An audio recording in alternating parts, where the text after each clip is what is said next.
All right, three. How many you got, Niz? I have 4. Got another one, 7. That's 7. Breathe. Be the egg. Breathe for Be me. the egg. Where the... I got. Oh no, that's tape. That's what? That's a skate. That's a skate. My bad. Oh, I got it. Man. Go. Come on, hit the heel. I got one on the team. Go. Hit.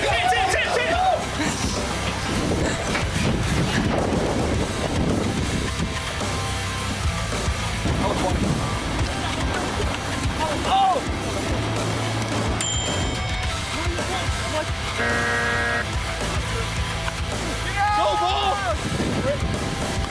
Let's go!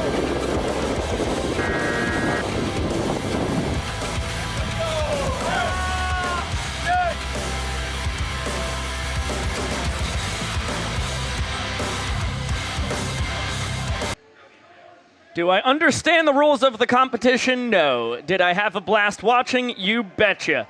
We've got one last battle between the Bananas and Party Animals before we get the biggest game in Banana Ball history. Tonight, the Animals come into Big Tiger Friday scorching hot, winners of 5 straight, and looking to win their 4th series in Savannah in 5 tries this year. The Nanners are trying to stop the skid and find their footing before these 2 squads duel it out in Death Valley in just a couple Saturdays' time. 8 nights away from over 81,000 fans experiencing Banana Ball in Clemson. We welcome you inside the booth right now with Josh Kolevsky, Biko Scala. Thank you for spending your Big Tiger Friday with us here in virtual Banana Land. This 5-game winning streak for the Party Animals goes back to the Sunday game in Atlanta. 4 straight wins here in Savannah, and they've been doing it multiple ways. They've dominated a couple of these games. They've also had amazing 9th inning comebacks as well. Yeah, last Saturday it was a 4-point comeback for the Party Animals in the final inning of play. Last night they put 5 points on the board in the final inning to complete another comeback against the Bananas and extend this 5-game win streak. For the Bananas, they have got to snap that winning streak tonight. It would take a lot of pressure off of them before they get to Clemson and play in Death Valley. Yeah, the Nanners trail by 2 games now on the tour as we will send it down to the field. Bill Leroy and company welcoming the Banana Baby. We've got extended pregame coverage here this wonderful Friday night in Savannah. Bill, take it over. That is completely made up. Ladies and gentlemen, please make some noise for tonight's Banana Baby!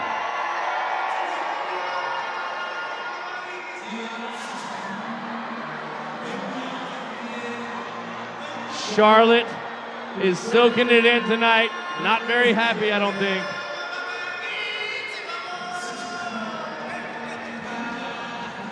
Ladies and gentlemen, please make some noise one more time for tonight's Banana Baby, Charlotte!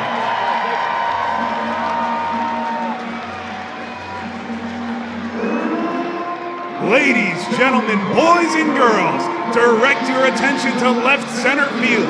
They're the wildest, craziest, sexiest, most outrageous group of animals you'll ever lay your eyes on. And they're here for just one reason. To party! Here they come! Make some noise for the Party Animals!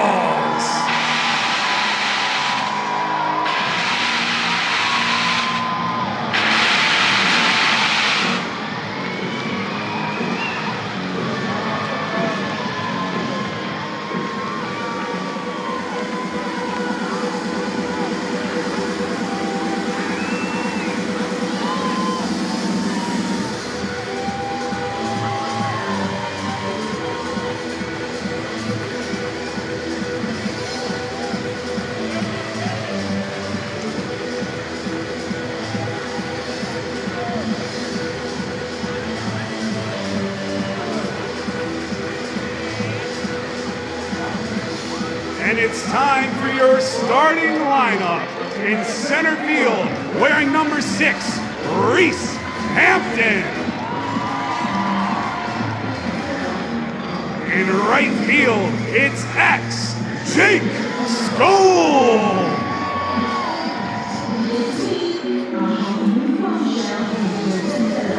Catching this game, it's number 5, Andy Cosgrove.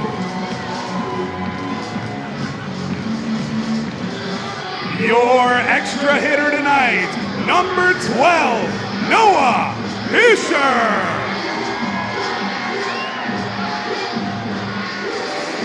Tonight's shortstop, number 11, Chase Acock.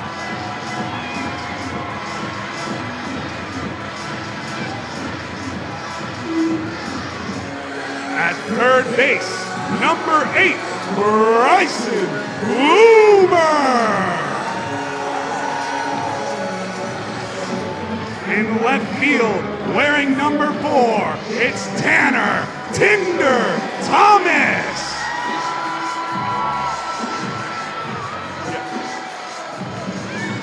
At second base, it's number 9, Dustin Bieber. At first base, number 2, Jason Swan. Tonight's designated hitter, number 7, Mike Baba Bovasis. And on the mound for your party animals, number 10, Brett Helton.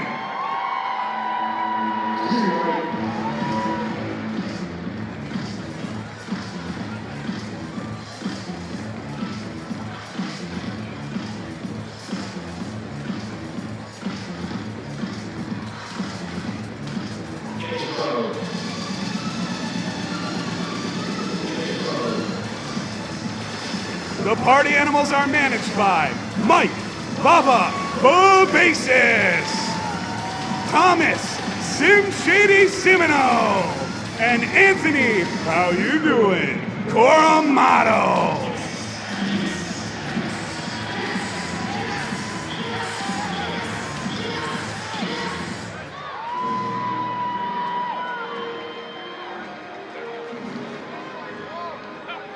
Ladies and gentlemen, I am bringing the Bananas power to the plate. His name is Kenny. He is 5 years old and attempting to hit a home run against these party animals. So can I hear some noise for my dear friend, Kenny?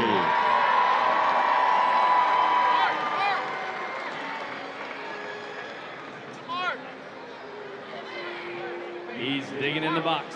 Facing party animals pitcher Brett Helton, who's doing a trick pitch. Here comes pitch number 1. And that's a strike. The count goes to 0-1. It looks like Brett's talking a little trash to him. Brett, he's only 5 years old. He says, I'm watching you. The count's 0-1. Here comes pitch number 2. That's strike 2. Brett throws a heater by it. Doesn't seem very fair, Brett. Doesn't seem fair at all.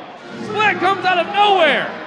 He says, I'm going to make this fight fair. He steals the ball from Brett Helton, throws his glove. He puts down the tee, and my friend Kenny has a fair fight. Whenever you're ready, my friend.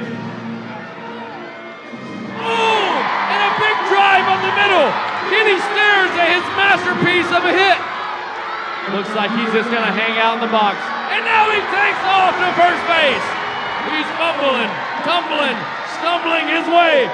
It looks like the Bananas are capturing Drew Gillespie. He goes around the base pass. He's going to be safe at first. Now he's on his way to second base. This could be the longest home run in Bananas history. He's now on his way to third. Get on your feet, ladies and gentlemen, and make some noise. Garrett Delano has the ball in center field. He's rounding third. Headed to the plate. Here comes the throw. Check the alley-oop scan, handle it. He is safe at home.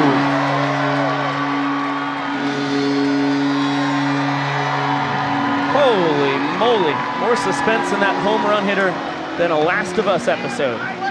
Goodness gravy. There was, from beginning to end, I think my favorite part being Ponce with the big stop sign in between home and first. All right, the young professor is about to give us the 11 rules of Banana Ball here in person. We'll let Jesse Cole do it for us on the broadcast. The game is Banana Ball, and this is the fastest, most entertaining game in sports. Rule number 1, win the inning, win the point. If you score the most runs in an inning, you get a point. The most points win the game. But in the last inning of Banana Ball, every run counts as a point. Rule number 2, there is a 2-hour time limit. No new inning can start when the clock hits 0. Rule number 3, if you step out of the batter's box, it is a strike. Rule number 4, no bunting. If you bunt, you're thrown out of the game. Rule number 5, batters can steal first. Rule number 6, no walks allowed. It becomes a ball 4 sprint until every position player touches the ball. Rule number 7, no mound visits. Nope. Rule number 8, if a fan catches a foul ball, it is an out. In Banana Ball, everything's in play, so you better be ready. Rule number 9, the showdown tiebreaker. If the game is tied at the end of 9 innings or when time expires, it is pitcher versus hitter with 1 fielder, and the hitter has to score.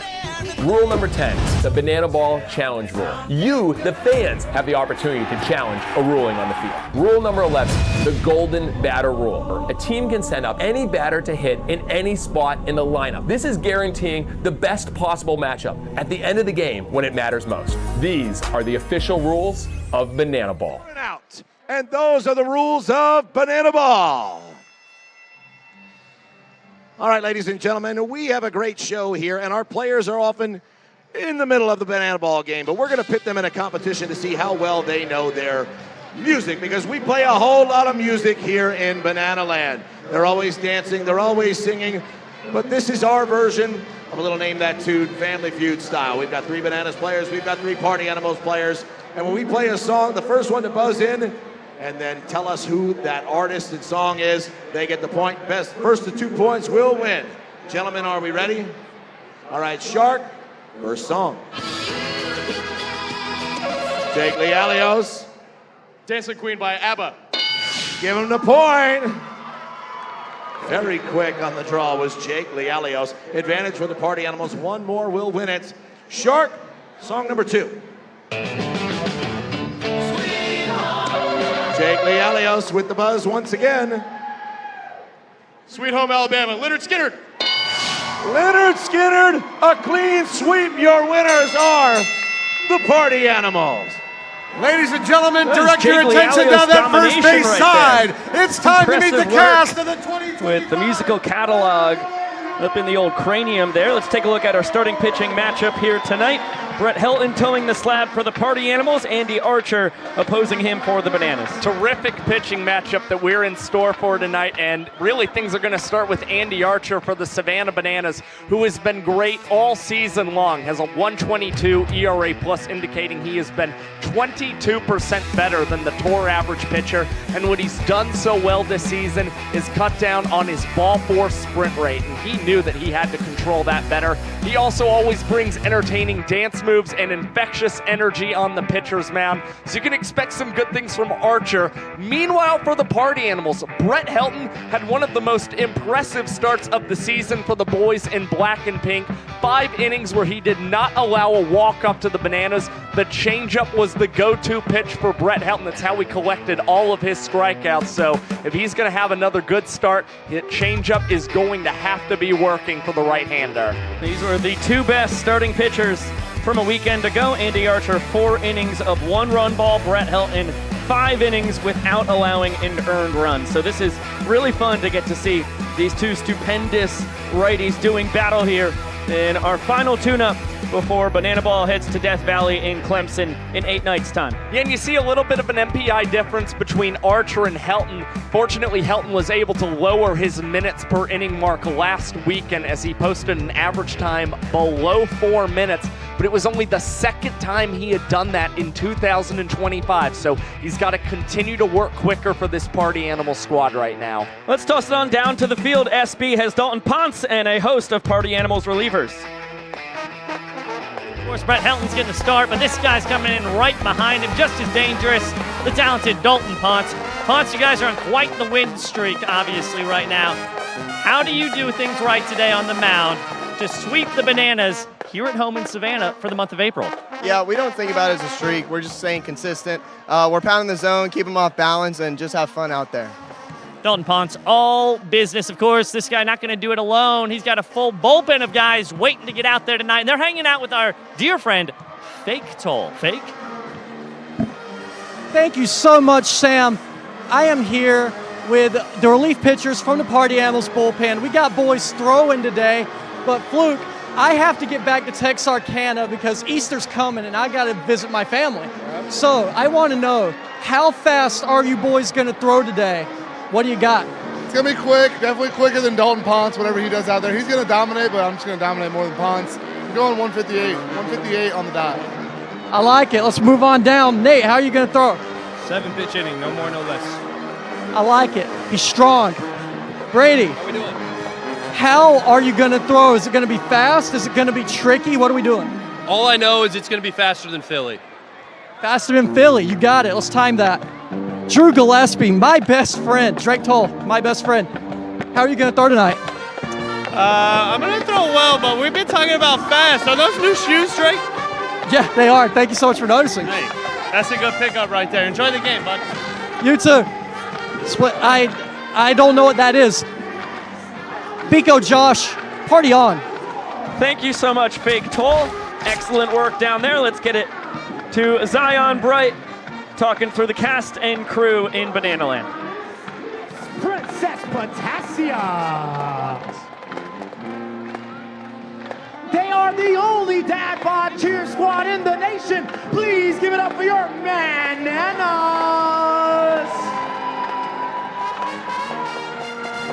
They are sweet, spice, and everything nice after 9 o'clock, of course. Give it up for your Banana Nanas. He is the fastest man in Banana Ball history. Please give it up for Flash the Kid. The strongest piece of potassium in all of Atlanta. Give it up for Split. The tallest man to ever grace the stages of Banana. Please give it up for Stilts. He's gonna be shaking that moneymaker all night and also making some calls on third base. Give it up for your dancing umpire, Vincent Chapman. Last but certainly not least, he is the best dancer I've ever seen with my own 2 eyes. Give it up for your first base dancing coach, Maceo. And that's the cast of your 2025 Banana Ball World Tour, baby. All right, Banana Nation, DR Meadows here, and it looks like the cast is ready. All the players are ready. So it's now time for you, the fans, to get ready. So I need everyone here to get on your feet. I need all 5,000 of you on this beautiful Friday evening to get on your feet and help me welcome out 5-year-old Sailor.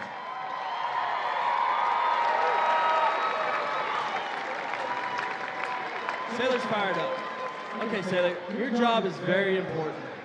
We're all ready for this game, but these fans aren't quite ready yet. So whatever you do, they have to do to get warmed up for this game. Are you ready? Yes. Crank it sharp. Let's see what you got said. Oh, hands above the head. What? You're bringing the boom? How do you know about the boom, Sailor? Still bringing it. Wait, how do you know about this one? This is like the 80s.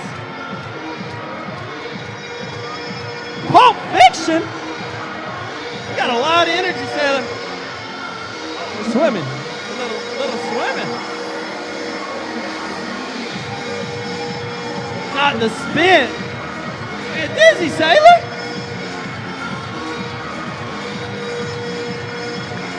The Macarena? Is that what I see? Jumping jacks! Exercise! We all need this, folks. Oh, yes. Sailor, look around. You just got 5,000 people ready for this game tonight. Give it up one more time for Sailor!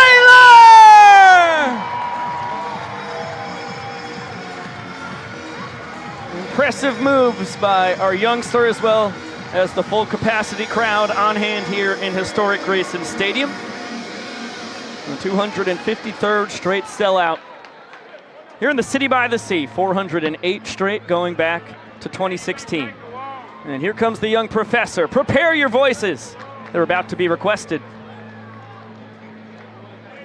Ladies, gentlemen, boys and girls, and potassium enthusiasts from around the world, tonight, you and thousands of your friends here live and millions more watching at home have gathered here to witness something beyond your wildest imagination. From Montana to Savannah, from the Isle of Man to Tokyo, Japan, the Banana Maniacs come from across the globe to witness this. This is not baseball. This is the crucible where the fastest, hungriest, and most entertaining players are forged. This is the game of the fans, by the fans, and for the fans. But this is not your granddad's pastime. This is not just another night at the ballpark. This game is baseball by birth, fruit by name, and an absolute worldwide phenomenon by the grace of God. This is the time for all 5,000 people here in Savannah, Georgia, to get up on your feet and give me your voices. Because this is the greatest show in sports. Ladies and gentlemen, this is Banana Ball! Grayson Stadium, it is time for you to meet the starting lineup of your Savannah Bananas. Leading off in center field, number 5, DR the Doc Meadows. Batting second, the right fielder, number 2, Reese Superman Alexiadis. DH number 19, Dan Oberg. At first base, number 11, Corral Prime. In left field, wearing number 7, Ty Two-Fly Jackson. Behind the plate, number 3, give it up for Eric Jones. At shortstop, number 6, he is our glove magician, Ryan Cox. The extra hitter tonight wearing numero 1, Bill Leroy. At second base, number 8, our greatest showman, Jackson Olsen. And at third base, number 4, Kyle K.J. Jackson. On the mound tonight for your Savannah Bananas, number 24, Andy Archer.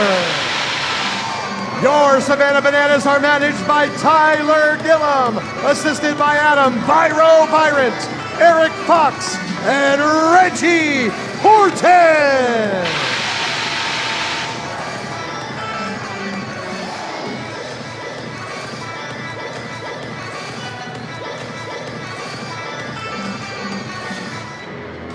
Ladies and gentlemen, please rise and remove your hats. Here to honor America with the singing of tonight's national anthem, please welcome Roxy Lane.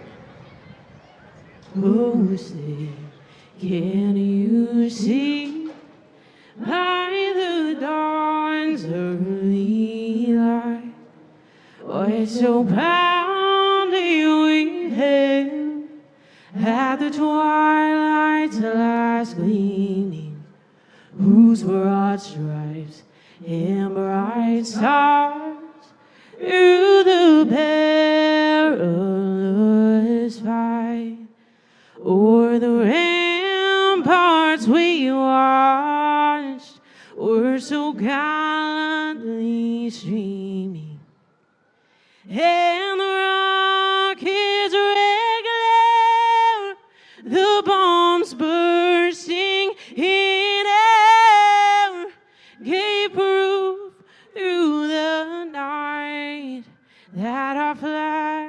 was still there.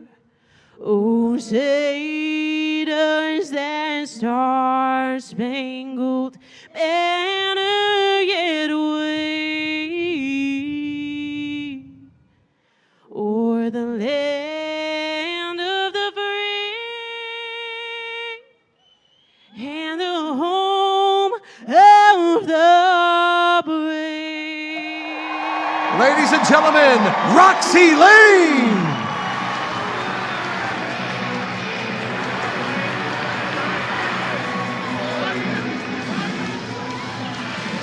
You are watching Game 27 of the 2025 Banana Ball World Tour. The Party Animals could not be hotter. They're riding a season-high 5-game winning streak in tonight's battle against the Bananas. The boys in black and pink up by 2 games. They have been stupendous here in Savannah. They've already taken 3 out of the 4 series. A win tonight would make it 4 of 5. And the win streak mostly has been on the backs of their fantastic offense. At the top, Reese Hampton, then Jake Skoll and Andy Cosgrove with Noah Fisher in the cleanup spot. Then Chase Acuff, Bryson Bloomer, Tanner Thomas, Dustin Baber, Jason Swan, and Mike Vivacis to round it out. This is the exact same first 9 that the Party Animals batted a night ago. The only difference, Mike Vivacis slotted in the 10th spot as the designated hitter. What stands out about the performance last night for the Party Animals, each of the first 8 hitters in their lineup had at least 1 hit in the ball game, and they're hoping for more of the same tonight as they go for a 6-game sweep here, or 5-game sweep here in Savannah. Take a look at the Bananas' defensive alignment here tonight. Left to right in the outfield, it is Ty Jackson, DR Meadows, and Reese Alexiadis.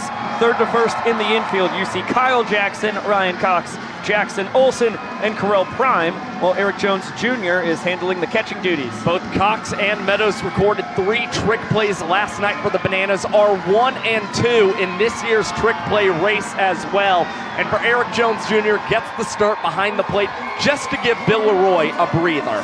And the man at the middle of it all, big 6'4" Andy Archer, making a 3rd consecutive start. The only 3 starts in his Banana Ball career, but he was excellent last Saturday. And he's still seeking his first win this season, but he turned in one of the best starts of any Bananas pitcher this season, as last Saturday he went 4 strong innings, allowing just 2 hits, 1 earned run, no sprints, recorded a strikeout, and at a 2-minute and 37-second average of minutes per inning mark, while only throwing 39 pitches. He was extremely efficient, and also he's gotten a lot of trick plays behind him. 43.6% of his outs have included a trick play this year. And Archer, although last year he was entirely out of the bullpen for the Bananas, same for the start of this year, no stranger to being a starting pitcher. He got a dozen starts his final season at the University of Hawaii, and 14 of his 15 outings his last year at Georgia Tech. All right, starts ladies as and well. gentlemen, it's almost showtime, but if you want to get this game started, then when I count to 3, I need everybody here at the top of your lungs to yell out, "Start the clock." Here we go. 1, 2, 3. Showtime! Leading off this game for the Party Theme across Animals, this 5-game number winning streak 6 for the Animals Reese has been early offense. Hampton. And that was the case last night. Reese Hampton started the game with a sprint. Jake Skoll did the same behind him.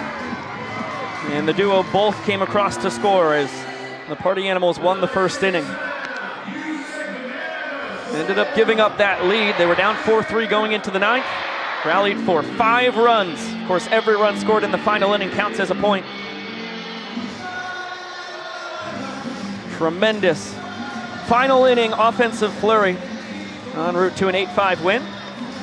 That one called strike 3. Archer dots the low inside corner. Excellent start to his evening. Stayed away from Hampton for the most part during the first 4 pitches. And on pitch number 5, runs inside to get the strikeout looking. And you've got just about everybody on the diamond involved in that Hunger Games strikeout celebration. All the way down to left field umpire Chris Walker, who is not in left field. They have swapped him. Awesome. Love that. He's actually at third. Vincent Chapman's at first. So the umpires have completely flipped everything around on us. That's exactly what we want to start the ball game. It's not like they should follow the plan they gave us or anything. All right, let's get off it. Jake Skoll in the 2-hole for the Party Animals. He's been the best offensive weapon for either side this year, pacing his squad with his .389 batting average and .456 OBP, pacing all hitters with a .685 slug. He was the showman of the night last night for the Party Animals. Had a golden batter single to start the final inning. Then 2 batters later, went deep against Austin Krasminski. Impacted the inning twice because of his great prowess at the plate.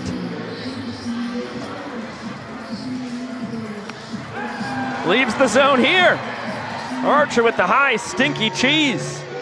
2 batters, 2 Ks. And through his first 9 pitches, Archer has only thrown 2 balls to the Party Animals. He has gotten ahead of both Hampton and Skoll, and that was something Jared Donaldson struggled with in the first inning last night. A big reason why the Party Animals had such a big inning offensively. Archer is out of the frying pan, not out of the fire. It's 3 straight former minor leaguers at the top of this Party Animals lineup. Now Andy Cosgrove digs in. He's supposed to get half the night off as the DH. Late switch into the catcher's spot. Turns out Bronson Ballholm injured himself sliding into second last night. Same pinky he hurt in the prime season. So Mike Vivacis entered into the lineup in the 10-hole. He'll take over as the DH. Cosgrove gets to handle catching duties. Battling here, he'll get another 2-2 from Archer. And has already appeared to have choked up on this bat, trying to get a little more defensive in a 2-strike count. And got an inside pitch, but pulls this one just foul. Holy moly. Well, the wind is blowing out 11 miles an hour to center field, so makes sense that that ball just continued to carry off the bat of Cosgrove. He just couldn't straighten it out. It was a mile high, too. Payoff now. Archer fights it off. Right side, Corral Prime is going to run out of room. Just barely takes out our shotgun Mike. And just gonna, oh, can't do it. Yeah, Mike's stuck in the net. It's okay, Kyle Perry is there to save the day. Thanks, KP. Another payoff. Cosgrove earns the sprint. All 7 fielders behind the pitcher and catcher have to touch the ball before it is live. Bananas get it around the infield and outfield in short order. And hold Cosgrove to just 1 base. Immediately pinch run for by Mark Smith, the designated runner. Now Noah Fisher ahead 1-0. This is where the run of former minor leaguers ends for the Party Animals, but that does not mean you can take a break at all. Fisher, the 2023 Horizon League Player of the Year. It was an insane swan song at the University of Northern Kentucky. That's a nice cutter from Archer. He's a strike away from getting out of the frame. Well, that cutter's been his go-to pitch this season, the one that he's been encouraged with the most. Got a big swing and miss for Noah Fisher. Might go back to that pitch yet again. This one blasted deep to left on the track. Ty Jackson tipping it up and pulling it down with the bare hand. Tosses the ball into the left field landing. Fisher just missed a 2-run shot. Instead, a trick play to end the inning. Certainly a slight scare for Andy Archer, but I'll tell you what, Ty Jackson is not scared when it comes to trick plays in left field. Gets the tip into the bare hand to end a 4-minute and 47-second inning. It's gutsy pulling off a tip drill when your keister's up against the wall like that. Just a little wrong angle, and you can literally give the guy the 2-run shot. Take a look at the numbers here for Brett Helton on his 3rd World Tour. 4th season in Bananaland, and Helton coming off his best start of the year. 10th time he's drawn the start for the Party Animals. He has a 2-3 record, and both of his wins have come in Grayson Stadium this year. We got a vintage Brett Helton performance last Sunday.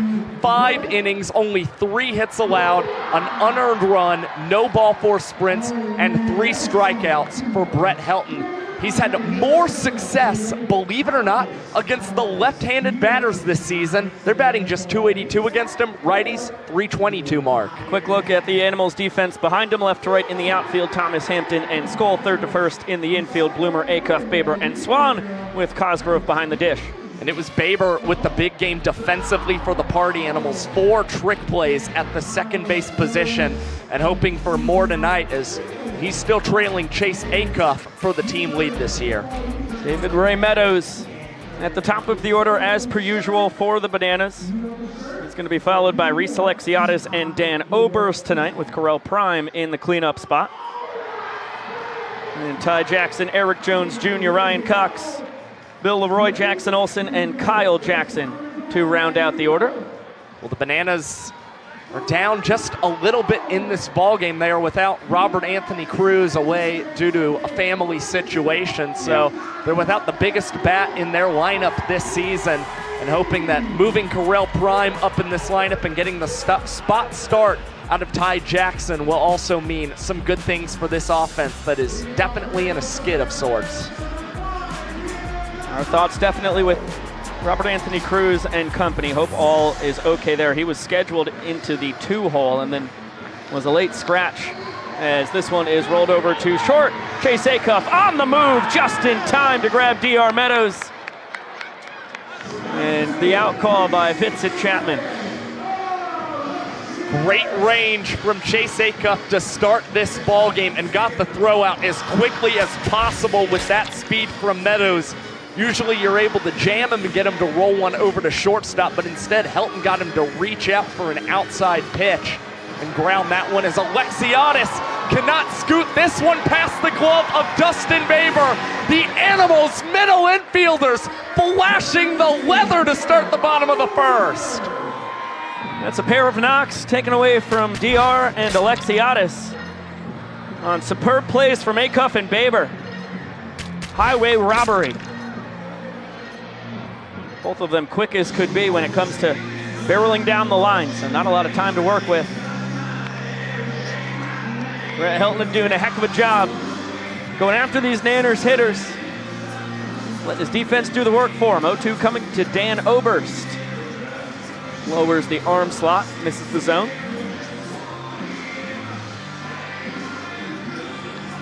And good fight there by Oberst on the curveball. Helton, a 5-pitch guy. Much like Andy Archer. 3 different fastballs, 4-seam, 2-seam. He will cut it as well. Works the changeup and the curve. You've just seen 2 straight pitches. There's the change. Filthy stuff, right on right. Sits down Oberst on strikes, and it's a 1-2-3 frame to hold the line. And the first sub-2-minute inning of the season for Brett Helton. 1 minute and 40 seconds, the 38th of his banana ball career, the most all time. We've only got a few cabins left for the second voyage when it comes to Banana Land at Sea. This will be round 2. Electric Boogaloo heading from Tampa to Cozumel, Mexico. 2026, February 9th through 13th. And we will have all 6 teams from the inaugural season of the Banana Ball Championship League on board. So it'll be cool to get to hang out with legends and also meet some of the new players. I'm sure that will be on all 6 squads. The entire cast and crew will be there to put on shows, dance, do karaoke together. It's truly a remarkable interactive experience. Well, as long as we get Chad Reese to do The Devil Went Down to Georgia, I'm all for seeing some more karaoke on this cruise. I think all the players are going to bring it as well. They were a lot of fun. We've got a scoreless game here in Savannah as we head to the second, and we welcome in left fielder for the Bananas, Ty Jackson. Looks like you've got an Easter basket out there with you, and you're throwing your glove away. What's going on, Ty? Who do I?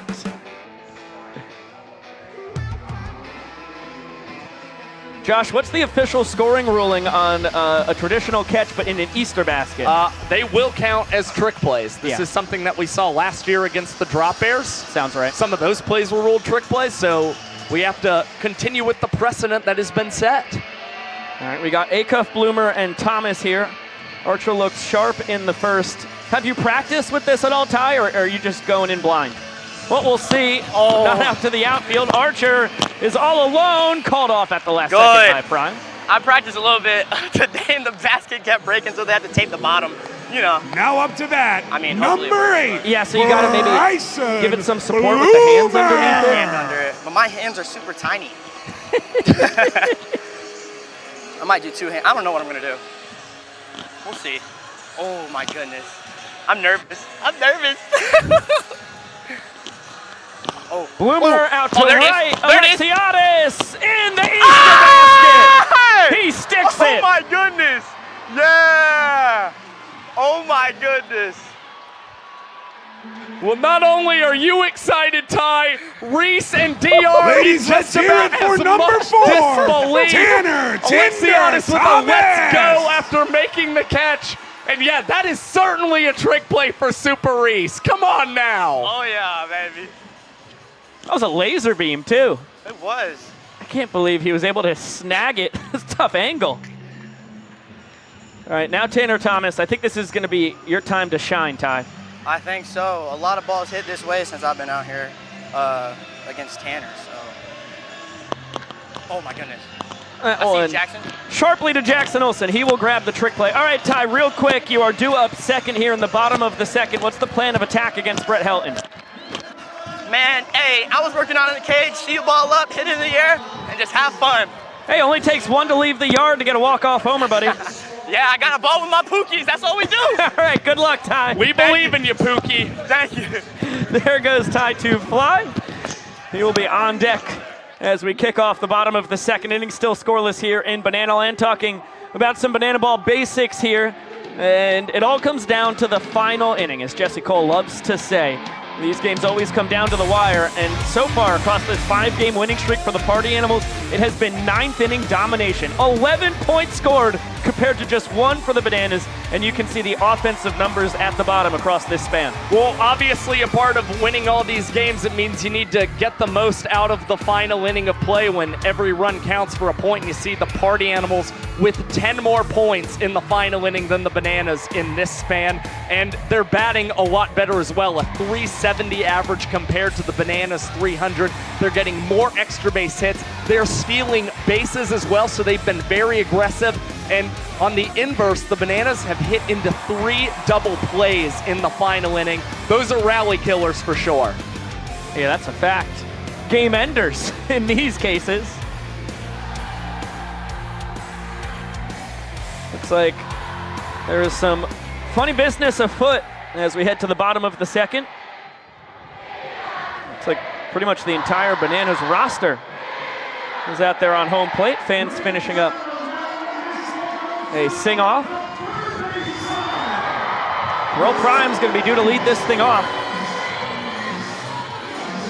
But we're still singing. And the boys patiently wait.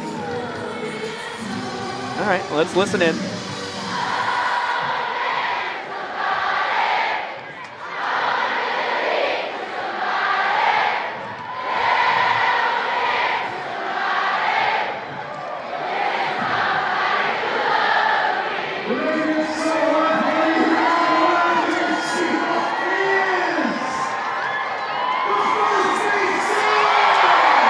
Congratulations, young professor. Well-deserved win with your people over there. All right, let's see what Prime and company have for us.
Corel Prime walk up.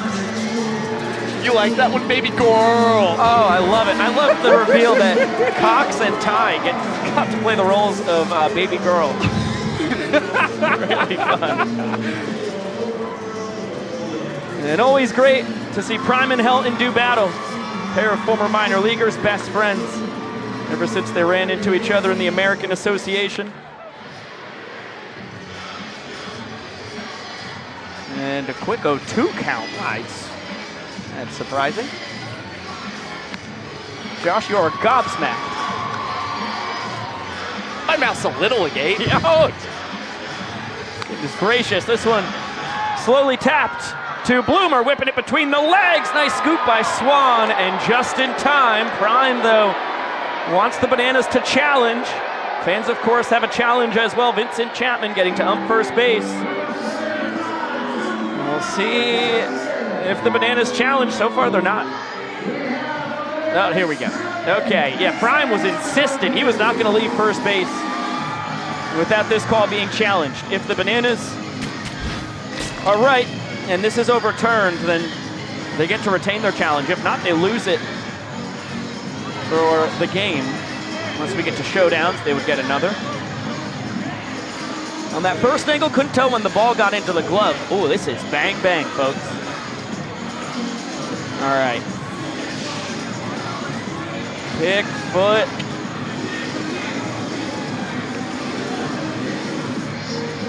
It's as tight as they come.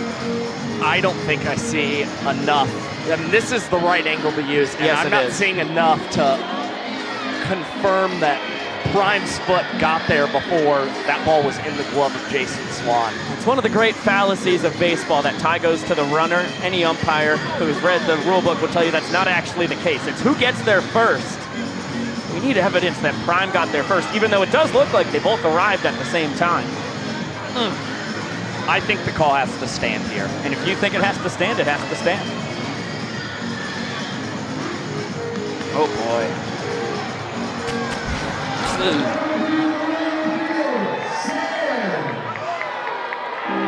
Tough one. Completely understandable why Prime wanted the challenge. Like ball and foot pretty much got there at the same time. It's a flail and a miss from Ty Jackson. Well, the challenge does preserve a trick play for Bryson Bloomer at the hot corner. Now has a trick play in 6 straight ball games. And Brett Helton, much like what we saw against Corel Prime, he's quickly ahead of Ty Jackson 0-2. Ty only hitting $167 here in a much smaller sample size than most of his teammates. But he's got nearly a 16% sprint rate, which is 4th best on the tour. And he's been a quality at-bat machine, 6 sprints compared to just 4 strikeouts. Had just 2 hits in the month of March, but both of them were doubles for Ty Jackson. And this is what you're talking about, Bika, when it comes to those quality at-bats. Ty just sticking the bat out, poking that one foul to continue this battle. Good piece, the opposite way. Pushes Skull back in front of the track. There is out number 2. Good fight, but Helton wins the battle. And now Eric Jones Jr. will swing it with no one on and 2 down. Remember, every inning a game within itself in Banana Ball, so the Nanners just need 1 run to claim the first point available tonight. So far, Helton has retired all 5 fellows in yellow he's faced. There is the big looping 12-6 version of his curve, just misses high. And in on the hands, on a hop to Baber. He will whip it behind the back, pulls off the Professor. A bounce pass over to Swan. And it is 6 up, 6 down tonight for Brett Helton, picking up where he left off last Sunday. Efficient work for Brett Helton, just 21 pitches through the first 2 innings, and the Party Animals get trick plays from 2 of their infielders, Bloomer and Baber, to end the second. We are scoreless through 2 frames of action. The Banana Band blasts away in the grandstand beneath us.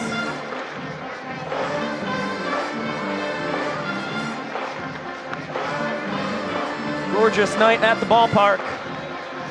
73 degrees, blue skies, pretty sunny still. Sure, within the hour we'll have another wonderful historic racing stadium sunset. This is just the perfect time of the year for banana ball here in the 912.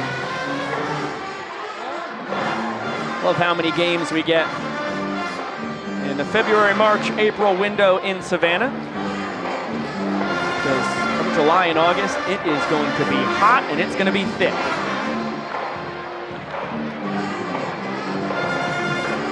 These are like, if I could design a day in a lab, this is what I would create. You said that yesterday. Yeah. Make up your mind, They bro. keep putting it out. I'm saying it's an unbelievable streak. Man. Nothing like a nice April in Savannah. It's the only streak more impressive than the Party Animals' 5-game winning streak. By my calculations, we're at like a month straight of perfection. Maybe a couple days a bit chillier than I would like, especially the 11 p.m. midnight bike rides home. When you get below 60, breeze hitting me. Then I could use a tad hotter. You're always claiming New York and the weather up there. You can power through it. Come on now. I do. Don't get soft on me. Just saying, man. In a perfect world, we just pull Mother Nature's thermostat up a couple notches once the sun goes down. Fans want donuts. Couple low strikes called here on Dustin Baber. Nathan Neuer, the home plate umpire, behind the dish for the first time in his banana ball umpiring career. Kyle Jackson flipping it behind the back to Cox. Over to first. Prime will put the tag on Babes. Wow. KJ gets the trick play. It's going to go 5-6-3 in the book. And it looked like it surprised Ryan Cox maybe just a hair, but he still set himself up in a perfect position to receive that one from Kyle Jackson and get the throw over to Corral Prime, although it brought him off the bag. Perfect place for him to put the tag on Babes. This one flipped to leaping snag, Jackson Olsen, as Archer retires Swan. And while Helton twirls a gem on the other side, Andy Archer keeping up with the Joneses. That is 6 straight retired for Big Arch. Now he sets his sights on Mike Vivacis in the 10-hole. Yeah, the only base runner that Archer has allowed so far in this ball game has come via a ball four sprint. Now Vivacis rolls this one over to third. Jackson between the legs with the hop will throw it over in time to finish off a 1 minute and 19-second inning for Andy Archer, his second sub-2 minute inning of the night. And now we go down to the field. It's time for our Bananas Foster family of the game. Across the United States, there are over 400,000 children and teens in foster care without a permanent home. To raise awareness and support this community, we created Bananas Foster, the official nonprofit of Banana Ball. Our organization is dedicated to celebrating the foster care community while educating and inspiring others to get involved. Tonight, we are celebrating the Baker family. Val and Rick have been a licensed foster family since 2009. They became licensed after they heard that teens had the hardest time finding placement. They opened their hearts and homes to teens in need, and in total have welcomed 85 teens into their home. Fans, please help us celebrate the Baker family for everything they're doing in our local foster care community.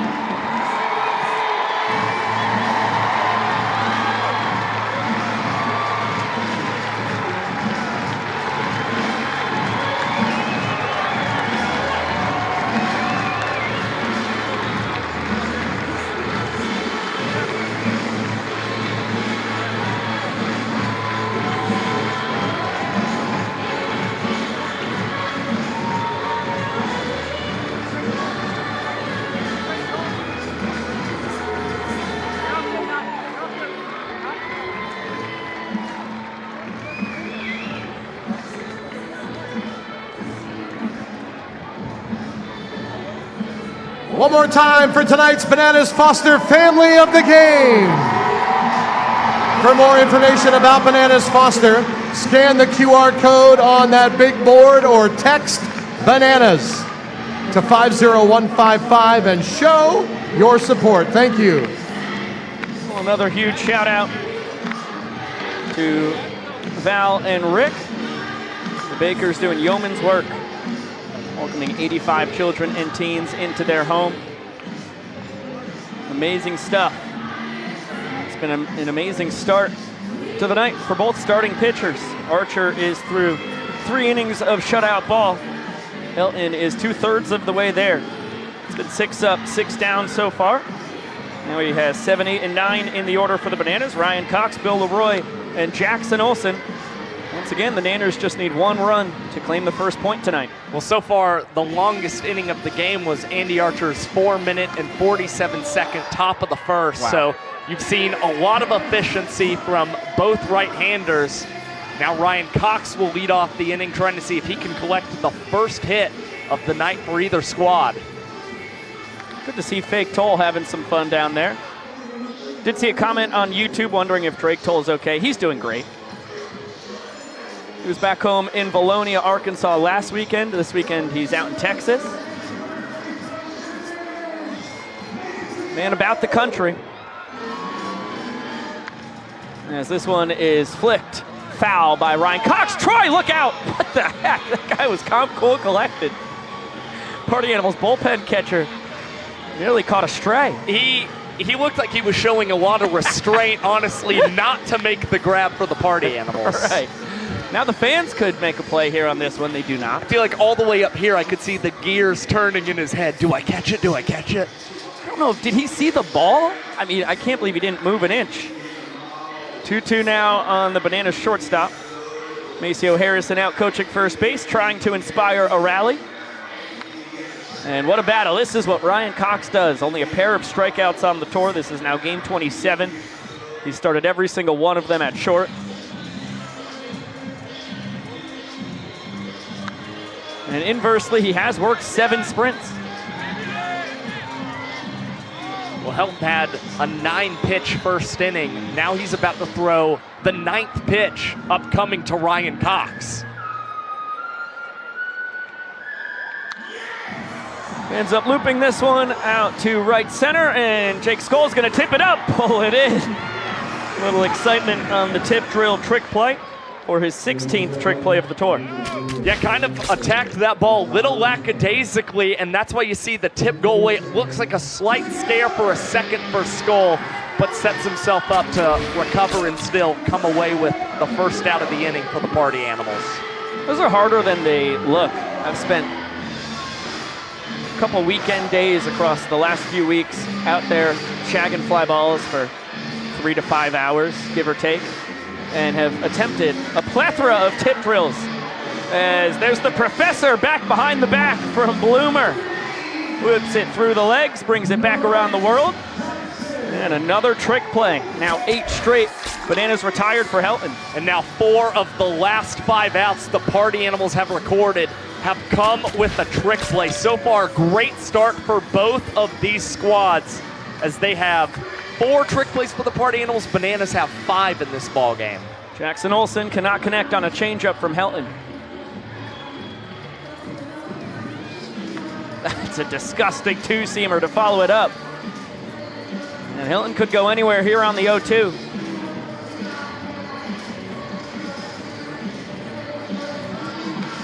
Freezes him. Helton rings the bell, goes to the bender, sends Olsen back to the dugout. And that is 3 perfect innings from Brett Helton tonight. Great stuff from Helton, getting his 2nd punch out of the ball game. And now, Biko, we have something very special in store. It's time for our 3rd inning peep show.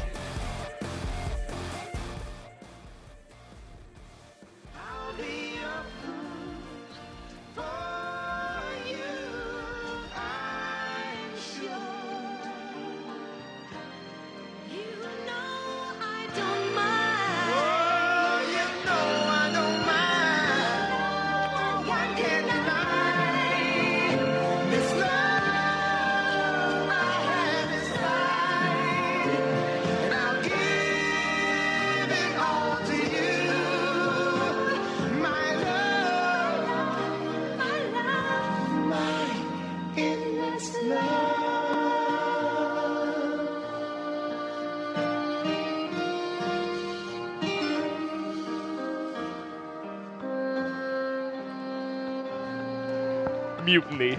How could he do that? That was the first Peep Show I've ever witnessed in my life. Number 88, I was really enjoying it until the big bad monster came out there at the end and swallowed up both our protagonists.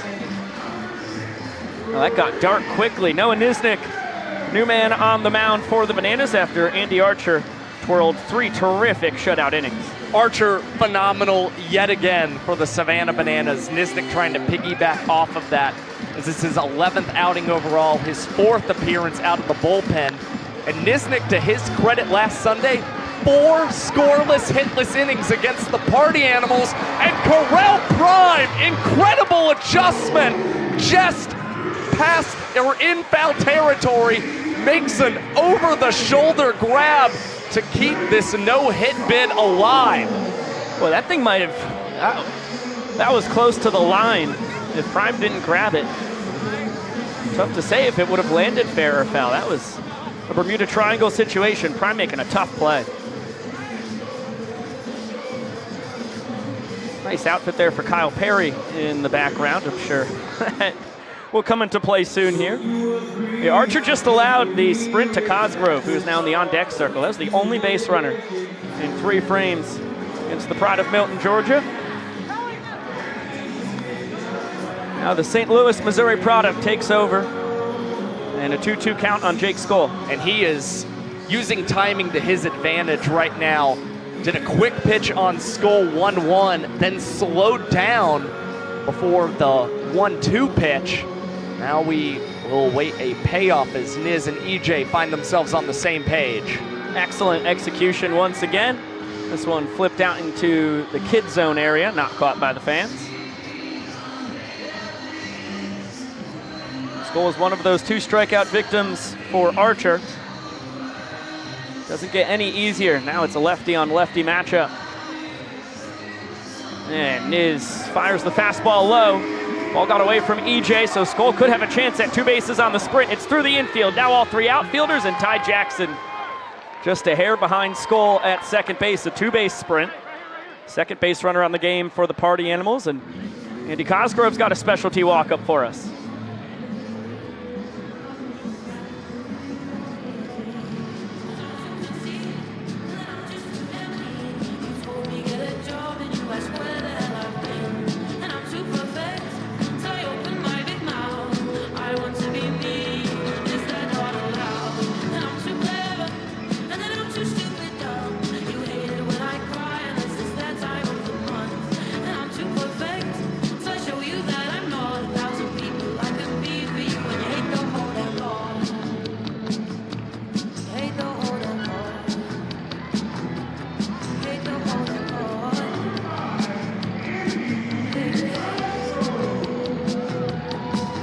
That Andy Cosgrove, is that 4 cakes to the face?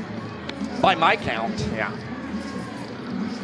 Channeling his inner Lola Young. Messy, he certainly is living up to the song title. And you could see on that swing, there was cake coming off of his face. He took such a mighty cut. 1-2 now. And fastball called, strike 3. Cosgrove disagrees vehemently with those last 2 strike calls from Nathan Neuer, who he's getting to know a decent amount, doing the catching duties for the Party Animals tonight. Calm, cool, collected on the discussion. Neuer looked to receive the words well. Well, it looks like Mike Vivacus also has disagreed with the strike zone. Now Niznik's first pitch is going to result in Jake Skoll stealing third, standing up. They were paying him no attention whatsoever. Now he is 90 feet away from scoring position. And once again, Niz and EJ, they're getting the call in that outside corner against the right-handers. Yeah, they figured out a spot here. I mean, all you can ask from an umpire is to be consistent. From up here, we can tell they're a pinch off the outside corner, but certainly too close to take with Neuer behind the dish, as that one is lined into the mitt of Reese Alexiadis. Noah Niznik able to strand Skoll on third and preserve the shutout for the Nanners. Great work from Niznik and EJ adapting to the strike zone of Nathan Neuer. Now time for Andy Cosgrove to use that approach for the Party Animals in the bottom half.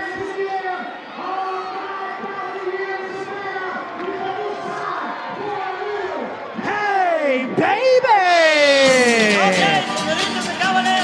Hey, baby Get your time now hands on here your feet. in historic Grayson Stadium. Get your hands going. Here we go. I need to hear you loud and proud. Let's go.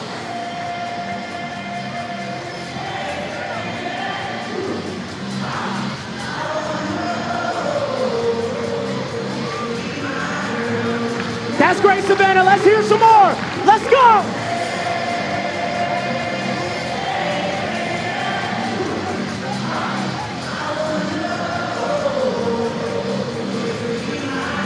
It's time for a little shuffle. Shuffle to your right. Here we go. Keep shuffling. All right, last time. I need you guys loud and proud. Here we go, let's go.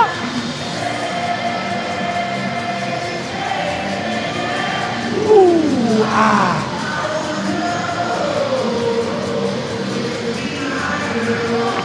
Last time, let's make me worth it. Here we go.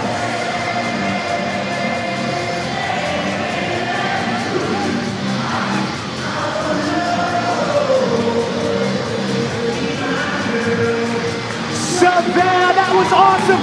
Give yourselves one more round of applause. And it That was warms the heart baby. to see firefighters and tailgaters chopping it up on the Hey Baby. The full capacity crowd in Grayson. Same goes for Fake Toll up on the Party Animals dugout. And a new man on the mound for the boys in black and pink. Dalton Ponce takes over after Brett Helton goes 9 up, 9 down on the start. Ponce with 3 wins and 1 loss this season. In Savannah, though, he has a 7.88 earned run average and is averaging over 2 base runners per inning pitched. What really stands out when you look at the season numbers, the splits between the left-handed and right-handed batters. Righties, they have a 228 average against the second-year Party Animal. The lefties, though, they are batting 467. We have a lefty leading off the frame in Kyle Jackson. Flares this to left and 1 pitch into Ponce's outing. There goes the perfect game, no hitter, all in 1 fell swoop.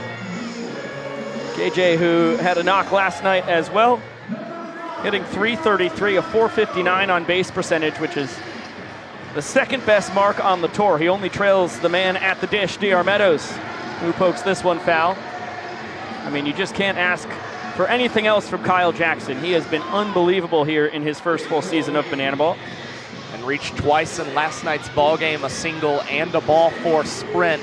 So has been productive both offensively and defensively as Meadows fouls this one right off himself. Cosgrove will check on him, but Meadows appears to be all right.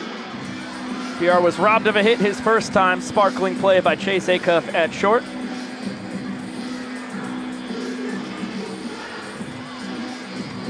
And DR does not bite on the slider. Ponce is a 5-pitch guy. 4-seam, 2-seam fastballs, the changeup, the slider you just saw, and a 12-6 curve.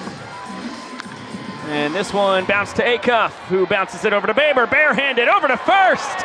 Double play on one of the fastest Bananas. What a twin killing for the Party Animals. Well, just played perfectly. Acuff and Baber have done this so many times across their Banana Ball careers. Great bounce pass. Baber, sensing the speed of DR Meadows, went with a barehanded grab at second base. And it is yet another double play that the Bananas have grounded into against the Animals. There's the extended outside corner from Nathan Neuer. Good to see him calling it for both sides. And Andy Cosgrove has taken what he learned with his strikeout looking. Now using it against the Nanners. 0-2 on Reese Alexiadis. And that's a great pitch to follow up those first 2 offerings. Super Reese showing off that impeccable eye. Team high 12 ball 4 sprints. He's only struck out 7 times this year. He has earned the elevation to the 2-hole. And has to bend out of the way of the fastball. Count even at 2 balls and 2 strikes. Reese is on a 5-game hit streak and a 7-game on base streak for the Bananas.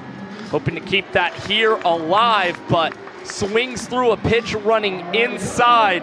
Great mix of locations for Ponce and Cosgrove, and it results in another sub 3-minute inning for an Animals pitcher tonight. Goose eggs across the board. We're still scoreless after 4. And we'll get it on down to the young professor for some helium balloon karaoke. Karaoke. That's right, these guys have some balloons. When their song starts, they have to suck in all that helium, and then they've got to be able to successfully complete the lyrics. Whichever one you think does it best is going to be our winner. We're going to start here with Terry. You got the first song. Get ready, buddy. Get those singing chops ready.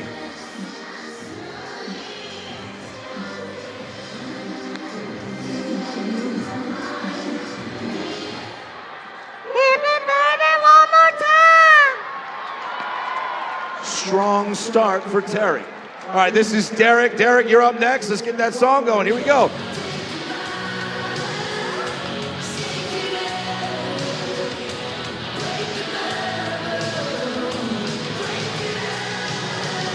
Pour some sugar on me in the name of love. Wow! We are cooking with gas down here. All right, this is Phil. Last one. Let's go. And I will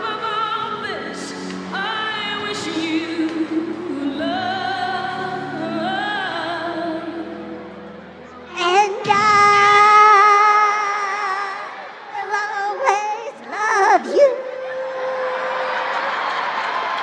Wow! My goodness, you have a tough job, ladies and gentlemen. You have to pick our winner. Do you think our winner was Terry? Do you think our winner was Derek? Do you think our winner was Phil? Wait, Phil? One more time. Derek?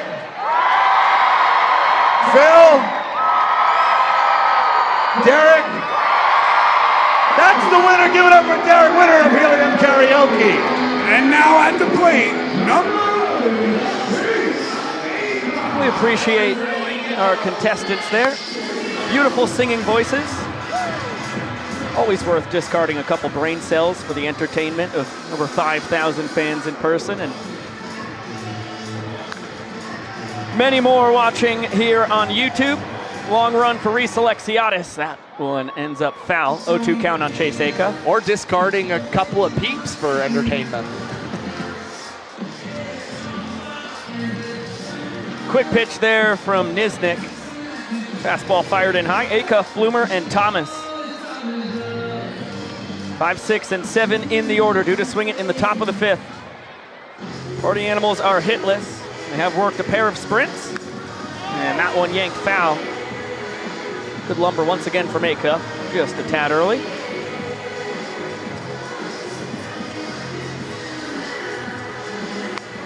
And soft contact once again. K-Jack going behind and under both legs. Whipping it across the diamond for his 3rd trick play of the night. And he has the advantage of the 6'5" Corral Prime over at first base. It looked like it might be a high throw until you realize it was right around the chest of Prime Time at first base. Now Bryson Bloomer into the box, and it looks like Niz and the crew have something in store for us. Bloomer lined out to right his first time. He will patiently wait for Niznik, Olsen, Cox, and Meadows to finish dancing. Even EJ moving it and grooving it in the crouch.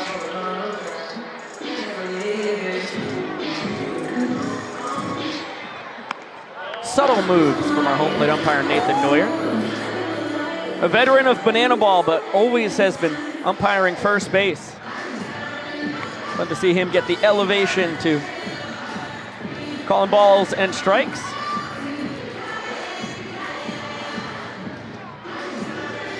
Two-one.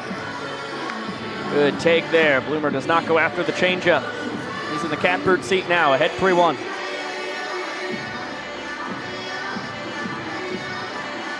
And Fisher cannot find the zone, so a 3rd sprint on the ball game for the Party Animals. Bloomer is going to pay his respects to the Nanners sprint defense, content with 1 base.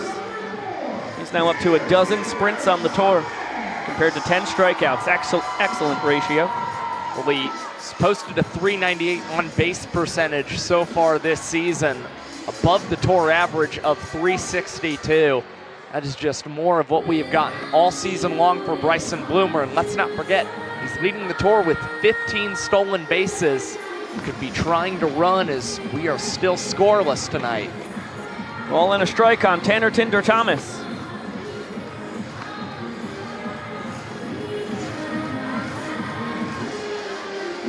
Here in his 4th World Tour, all of them with the Party Animals. Gives the fans an opportunity. We've only seen one foul out to a fan in 13 plus Banana Ball games in Grayson this year. And that one struck well out to left center. Meadows cruising over, pulls out the cartwheel catch for out number 2. Just when you thought that ball was going to drift out of the reach of David Ray Meadows, he will dazzle you with that cartwheel catch that he introduced a season ago for the Bananas. A near perfect landing. And boy, I think if Bloomer had tried to tag up at second, he could have been a dead duck. Now Dustin Baber digs in. Leaves the strike zone.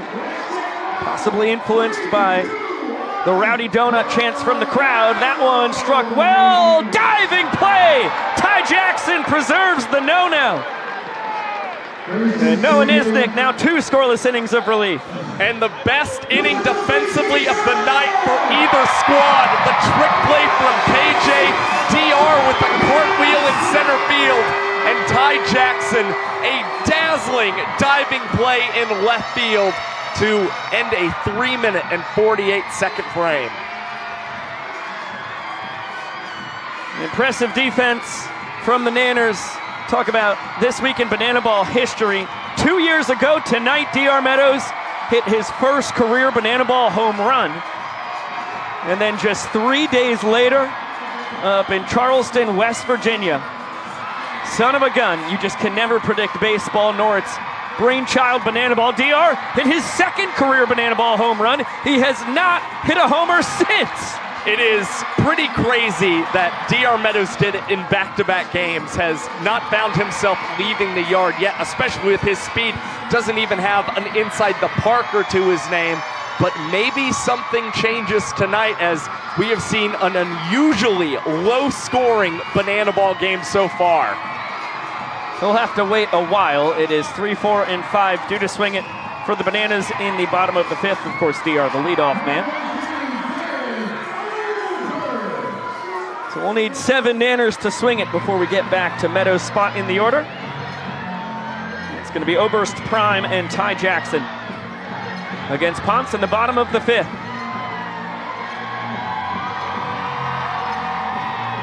And Danny O, a strikeout victim his first time. That was against Brett Helton, behind 0-1. The other interesting note on those Meadows home runs, those were actually before he moved into the leadoff spot full-time for the Savannah Bananas, so maybe it's because of a difference in his approach, knowing that he's at the top of the order, trying to feed the rest of the guys behind him. As the Bananas' everyday leadoff man this year, he's hitting .405. Got a .480 on base percentage. That'll do. Can't complain with the results, as this one is a chopper to Aka, fielded between the legs, 360 with his derriere facing the crowd. Pulls off a sweet trick play to start the bottom of the 5th. Now 13 trick plays in this ball game between the Bananas and Party Animals. That's one of the finest that you are going to see from Chase Aka. Not even looking at that banana ball is able to field it and go 360 over to first base. Sure, loud noise enthusiasts, they want a little more offense in their Banana Ball games, but the pitching and defense has been stupendous so far tonight. Ball and a strike now on Correll Prime. He grounded out into a trick play at third his first time. Bloomer took care of him. And that one back up the middle. Prime with the 2nd knock on the night for the Nanners. And the inning-winning run is aboard. Malachi Mitchell will immediately take the spot of the 6'5" first baseman. And if I'm Tyler Gillum right now, I'm trying to use my mantra that pressure burst pipes. I'm trying to get Flash the Kid running as soon as possible, just to see if that somehow gets in the head of Dalton Ponce or any of the other Party Animals defenders. Hot shot into left field. Ty Jackson finds himself a barrel. That was a loud noise for the people. The inning-winning run moves up into scoring position as Eric Jones Jr. steps in.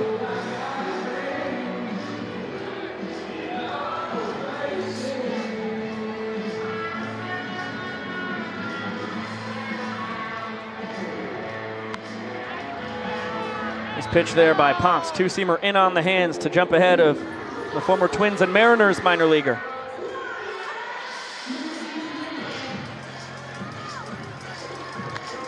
This could be two. Acuff bouncing it to Baber, over to first in time. Second double play twisted by the Animals tonight.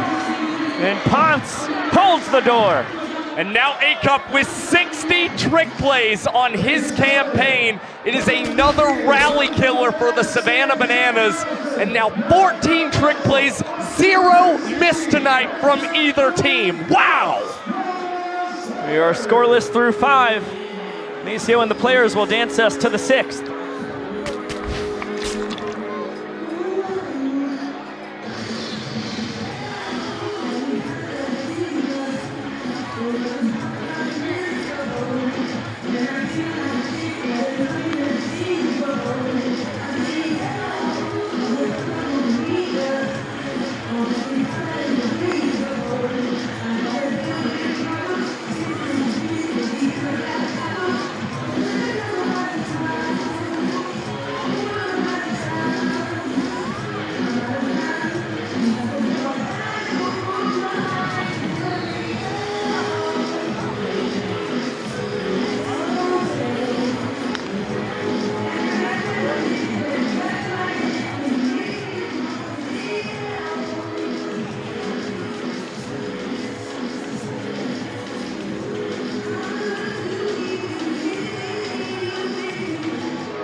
Superb work from Maceo and the guys. We've seen another new take on the player dance. Maceo's been dancing and coaching first and third base here since the summer of 2018. He continues to innovate. Bottom 2 in the order due to swing it here for the Animals. Swan in the 9 hole, then Vava in the 10 spot. And a little check swing, number up the middle, under the leg. Cox is going to take care of Swan, who barely ever left the box. Yeah, tripped himself up coming out of the box, so Ryan Cox did not have to sweat his 72nd trick play of the season. Nice and easy over to Corral Prime, and a good start for Niz and the Bananas as the basis is up and hit into a trick play to KJ Jackson last time. Vava decides not to try and steal first base on that one, back to the backstop. He's been a victim of a lot of loud outs this year, much like his man in the cleanup spot, Noah Fisher. I think they both take the cake in that regard. This one lifted high to shallow right. Alexiadis calling off Olsen, tipping it and pulling it in himself as Jackie had resigned from the play. And Alexiadis was nearly about to trip over Jackson Olsen as he tipped it up to himself, but knew where he was right alongside his second baseman and was still able to record a second trick play in the inning. Beautiful pitch to jump ahead of Reese Hampton. Same spot. Nice scoop over there at third. K-Jack playing the hot corner beautifully. And 3 up, 3 down for Nisnik. That is now 3 scoreless innings of relief. 1 minute and 31 seconds for Noah Nisnik. The Bananas continue to put together something special tonight as they have 3 sub-2-minute innings in this ball game. And a pair of trick plays in that one. Cox and Alexiadis getting in on the fun. That is now 16 trick plays in total this game. Still looking for our first trick play missed, although we'd be loved to leave those behind for a night this year. Defensive clinic when it comes to banana ball so far from both sides. This salute all the service members, both past and present, here in historic Racing Stadium. Pass that on to everybody watching at home as well. And Sean Fluke, the new man on the mound for the Party Animals. Third guy to toe the slab. He looks to pick up where Ponce left off. This is the 11th ball game for Sean Fluke, who currently has the highest earned run average on tour this season and was unable to record an out last weekend, allowing 5 hits and 2 walk-offs to the Bananas. Believe it or not, Fluke's last scoreless outing was March 8th in Savannah. The Party Animals have had really impressive defense, much like the Bananas tonight, so a lot of good signs going in favor of Sean Fluke tonight. Well, after Brett Helton gave Vivacis and company 3 perfect innings, Ponce was able to scatter 3 hits across 2 scoreless frames of relief. And now Fluke comes in for the bottom of the order, 7, 8, and 9 due to swing it, Cox, Leroy, and Olsen. The only thing that gets tricky for Sean Fluke, he is very much a fly ball pitcher. So if any runners do start to reach, you don't necessarily feel as good about another possible double play that comes behind him.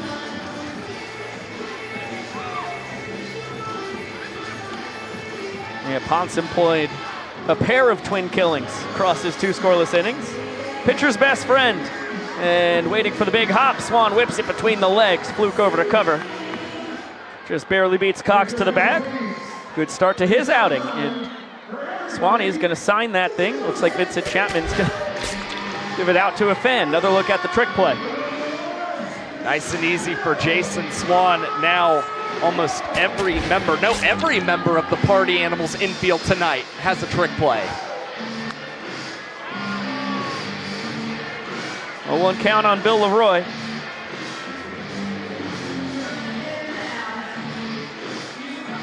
Making a ball and a strike. Tough to stay back on Sean Fluke. And Bill plunked. And he's gonna plunk Flukie as well. Clips him with the bat. That was like a 63-mile-an-hour 12-6 curve. Surprising that Bill has taken such offense to it. I think there was more velocity on the bat toss that clipped Flukie. I'd believe you. The Nanners have the inning-winning run aboard for a 3rd straight frame. Big spot here for Dalton Malden, pinch hitting for Jackie. Seen Malden put up some terrific plate appearances this year.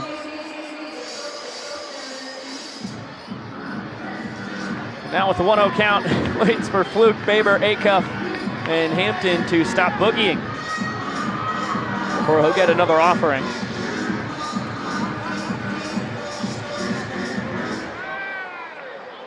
And going down to the sidearm. Malden fouls it away.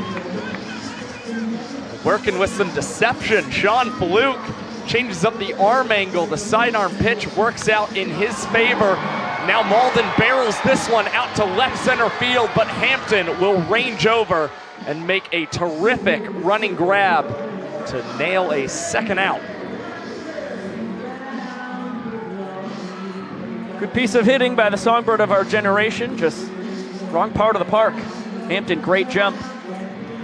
Made it look easy. Now KJ, one of the Bananas' 3 hits tonight. This one high and deep to right. If it's fair, it's gone. Kyle Jackson. Foul ball. And we're still tied. Well, was just a little bit out in front of a breaking ball from Sean Fluke. Kyle Jackson is still seeking his first extra base hit in Grayson Stadium this year. We'll see if he can get it on one of the later pitches in this plate appearance.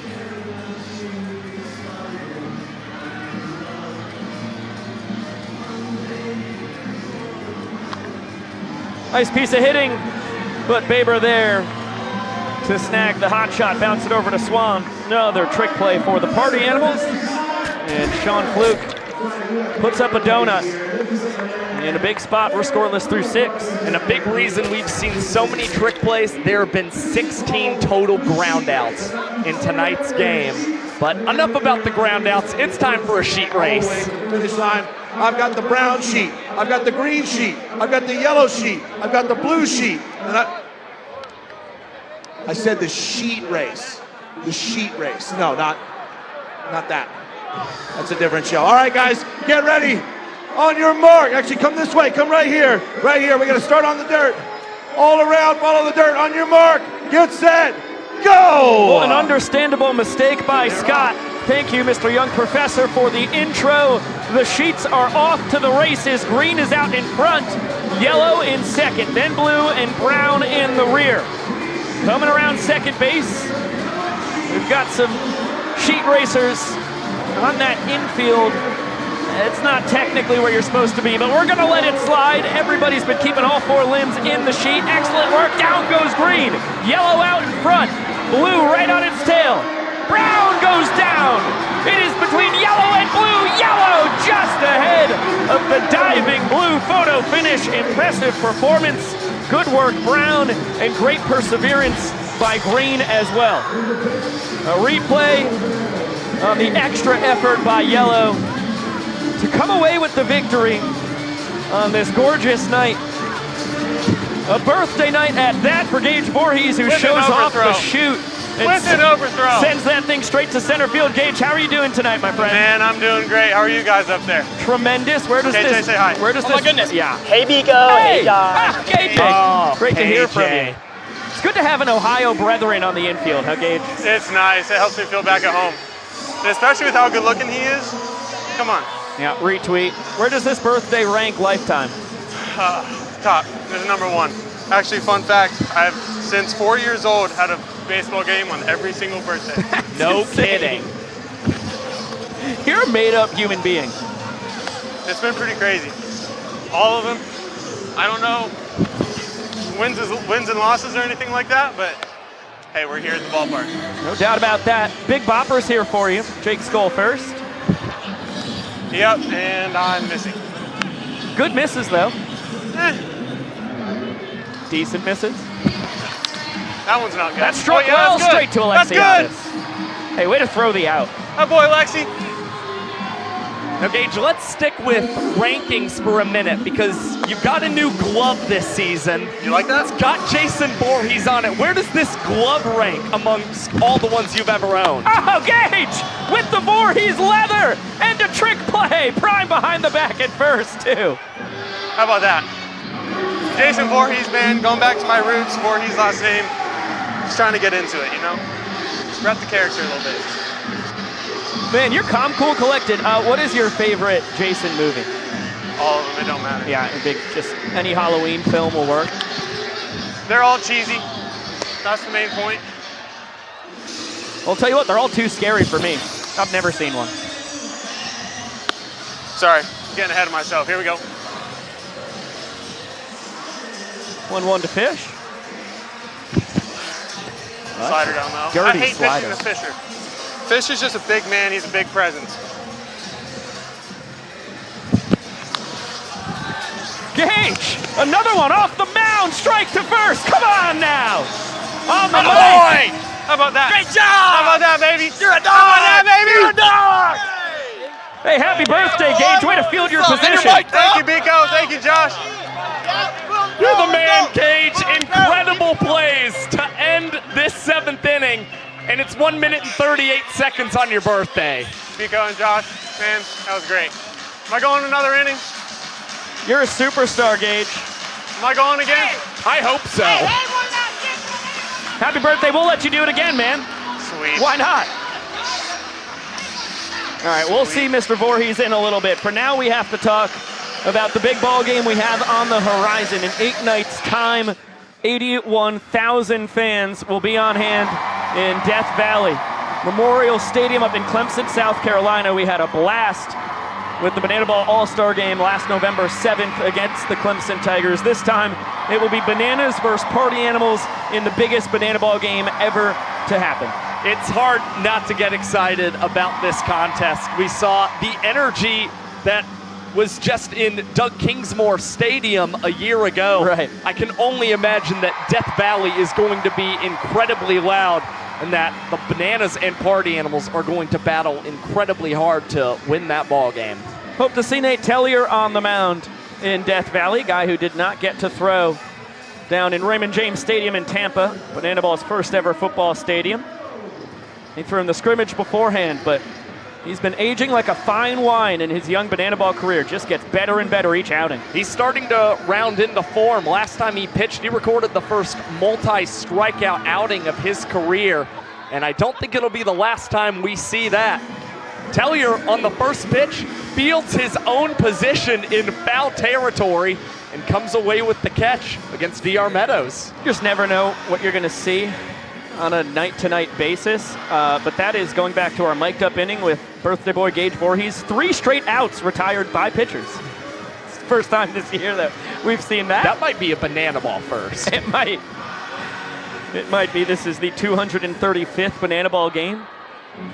Really don't think pitchers have made 3 straight outs with the glove. It's pretty crazy. Good to see Tellier pounding the zone. That's the key for him. Former Boston Red Sox minor leaguer. The arsenal is elite. The fastball is live, and he's just letting it eat. Here it is. Hit it if you can. 0-2. Gas right down Broadway. Alexiadis fouls it away. Last night in the 7th inning, Reese Alexiadis left the yard for the 5th time this season. He's hoping for more of the same. And considering we've seen some pitches getting called on the outside corner, impressive take there from Super Reese. And he hangs with it, sliding stop. Chase Acuff whips it between the legs. A web gem and a trick play all in one. Acuff's putting on a defensive clinic tonight. Absolute insanity from Chase Acuff up the middle. Sliding grab and still goes between the legs to gun down Super Reese. Now Tellier goes to work against Dan Oberst. Quick first pitch strike. Acuff, phenomenal defense backing his pickleball partner from a couple nights ago. Did get taken down by Dalton Ponce and myself. Good battle though. Hot shot into left. Nice piece of 0-2 hitting from Oberst. Here in his 4th World Tour, 7th year as a Savannah Banana. Just continues to rake. Came in with a .348 batting average. Now 1 for 3 on the night. Dan had a 16-game hit streak snapped last Sunday. He's got hits in each of these 2 games in Savannah. Did a great job keeping the barrel through the zone to collect the base hit with 2 outs. Another 0-2 count. Tellier going against his fellow former minor leaguer in Correll Prime. That's a great take, as the count is a ball and 2 strikes now. Can't forget about Oberst at first. 4 steals, there he goes. This one lifted in the air, right side. Swan into foul territory, eyeing it up. Looked like he might tip it instead. He makes the sure catch. For a 4th straight inning, the Bananas get a base runner, but cannot bring them home. That was a 2-minute and 44-second inning for Nate Tellier. You will not believe this. That is the longest inning for any Party Animals pitcher in tonight's game. And now, let's see some Banananas.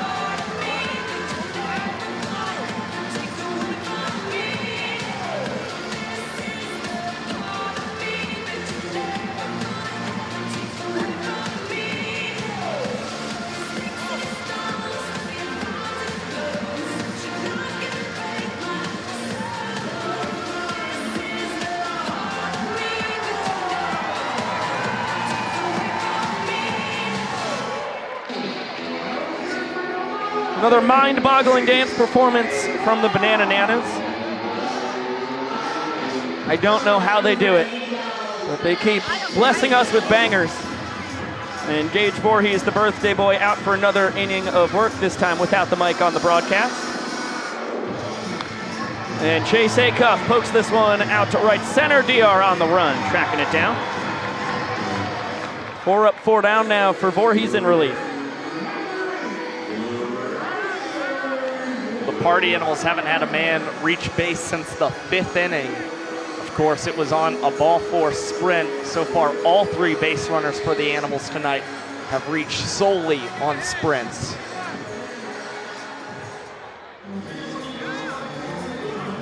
Two-0 count on Bryson Bloomer. He has one of those 3 sprints. Now facing off against his former collegiate Bananas teammate. That one just misses the bottom of the zone. And 4 straight bad ones. So Bloomer, the 4th base runner of the ball game for the Animals. Skoll was stranded on 3rd in the 4th. Outside of that, the Animals have not gotten a guy to 2nd. Well, Voorhees mentioned when we had him mic'd up last inning, he didn't necessarily enjoy pitching to Noah Fisher. I feel like he might tell you the same thing about Bryson Bloomer. They profile very similarly in the box, big guys, and also stand incredibly close to the plate from that right-handed side. Yeah, guys with a lot of pop and not a lot of swing and miss. This one is looped foul, diving attempt, Kyle Jackson. Oh my goodness, if he got there, I think it would have been confirmed he is not a human being. Killer jump, unbelievable speed, and then just didn't have a chance. Just out of the reach of Kyle Jackson. And Gage Voorhees broke the bat of Tanner Thomas, so he is still awaiting a new piece of lumber and gets handed one from Jake Skoll. See what Gage goes to on the 1-1. He's a 5-pitch guy primarily. 4-seam, 2-seam fastball, the knuckle curve, slider, and changeup. Now to Springfield, Ohio. Wisely gives Bryson Bloomer some attention over there.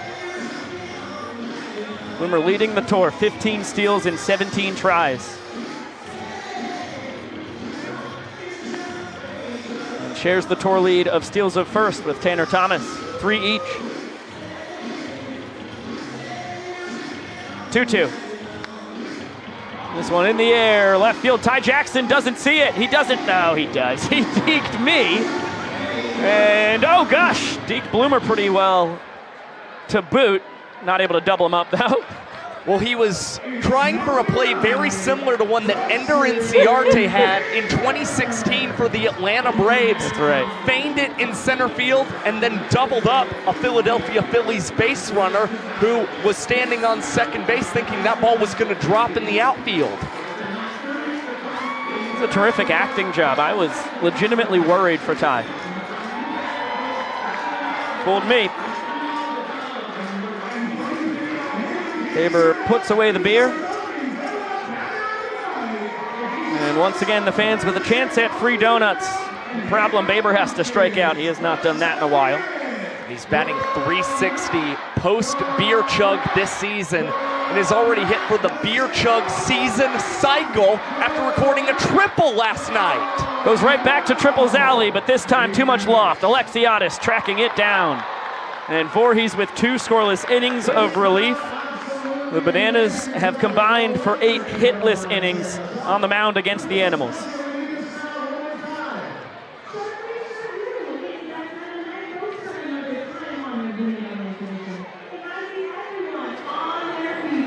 Yes, everyone on your feet. Let's get those cell phone flashlights out and those singing voices turned up loud. It's time for yellow.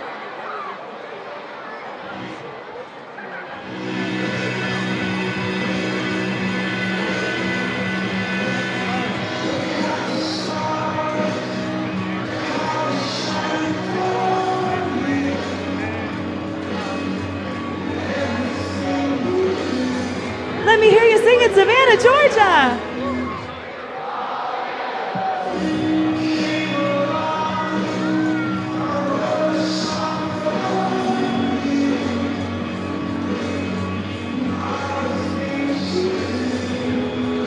And what was it called?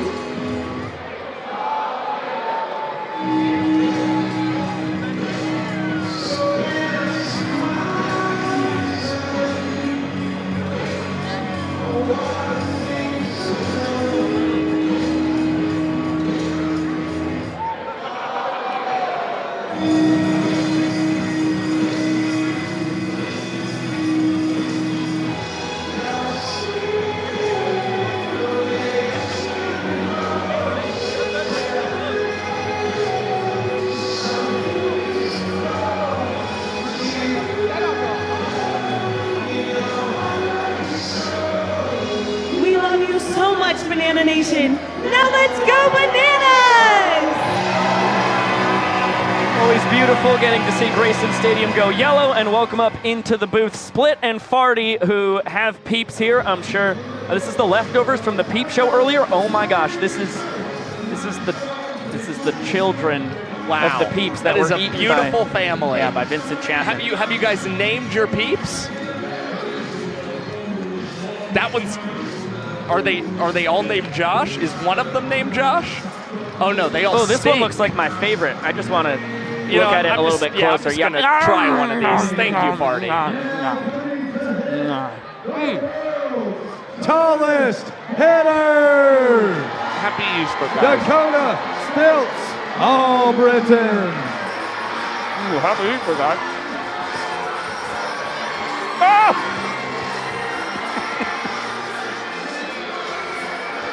Couple peeps just left the booth. They took the express route down. It's out the window for anybody wondering. Fun surprise for the folks in the first row, I'm sure. An opportunity here for Dakota Stilts, Albritton. Scoreless ball game. He's got the fireballer Brady Keiss to contend with.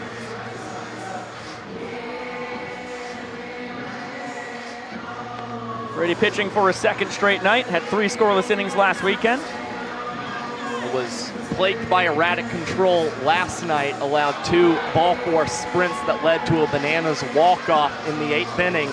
Now Stilts hanging in there against Keiss, fouling up the 1-2 pitch. Good fight once again. Chance for the fans to make the out. They do not catch it.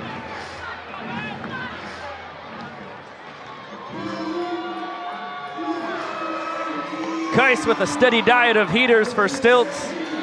Comes away with the punch out. It's been a tale of 2 nights for both these pitching staffs. The Bananas have not allowed a hit to the Party Animals, but they have allowed 4 ball 4 sprints. The Party Animals have allowed 4 hits, but no ball 4 sprints.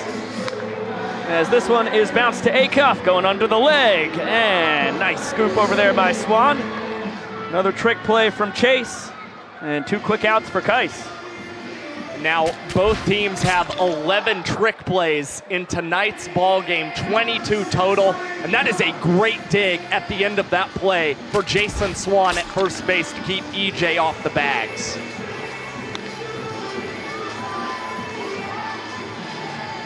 Yeah, the symmetry between these 2 teams tonight is remarkable. 2-0 count now on Ryan Cox.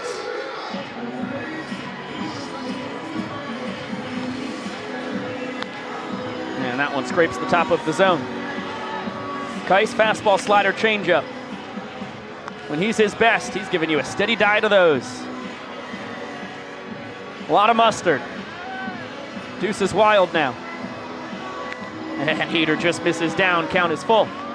This is where things get very tough for Brady Keiss. Ryan Cox is going to try and be as pesky as possible at the plate until he gets a pitch he likes.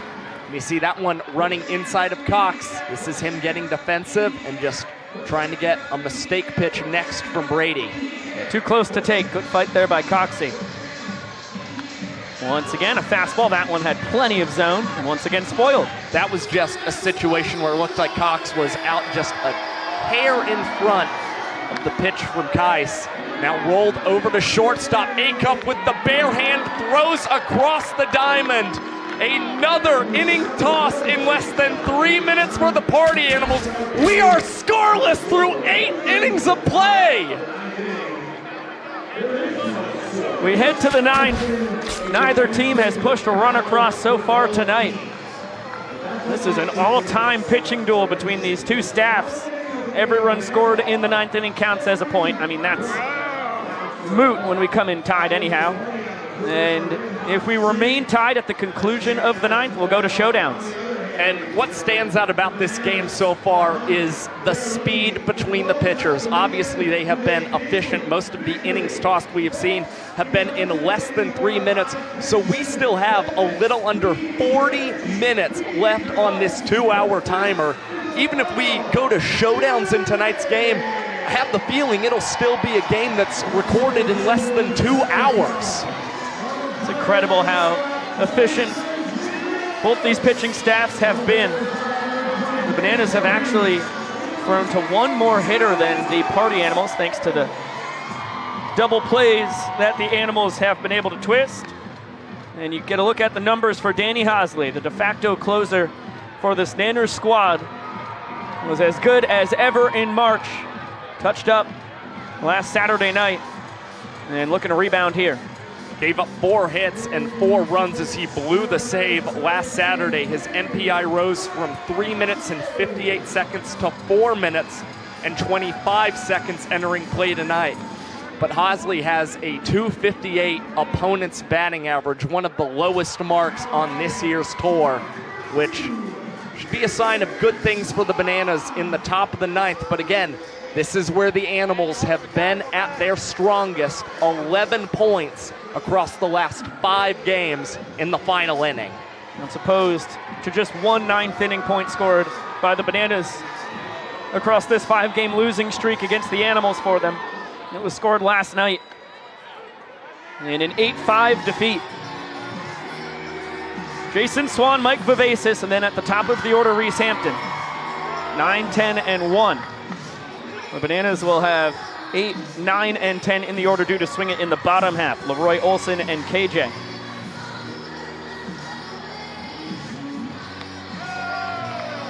A rare hitless night so far for Swan, but only in 2 trips to the plate. Weak line out to second base and a ground out to short so far. That's an insane backdoor Vulcan changeup to even up the count. The Party Animals just can't commit to any pitch that's going on the outside part of the plate, especially those right-handers. That's what Hosley attacks. Barehander, KJ throw on the run, and Vincent Chapman will call Jason Swan safe. But we will see if we get a challenge from the fans in tonight's ball game that could try and preserve the Bananas no-hit bid. The Bananas do not have a challenge. They challenged a prime grounder in the 2nd inning. The call was not overturned, so they lost it. And the fans are not going to challenge either. I think it's actually a wise move. Even though they can't take the challenge home with them. Looked like Swan did beat it out. Good call by Vincent Chapman, at least to the naked eye. So there is the first hit of the game for the Party Animals. A Jason Swan infield single.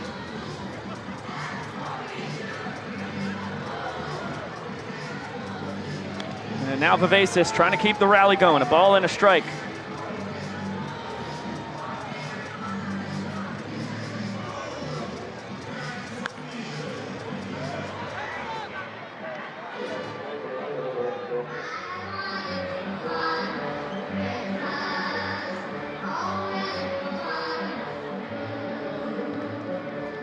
Gonna check on Swan, who is perfect in his 2 stolen base tries this year. Bava 0 for 2 on the night. There goes Swan. And that one gets past Leroy. Wasn't able to make a clean scoop.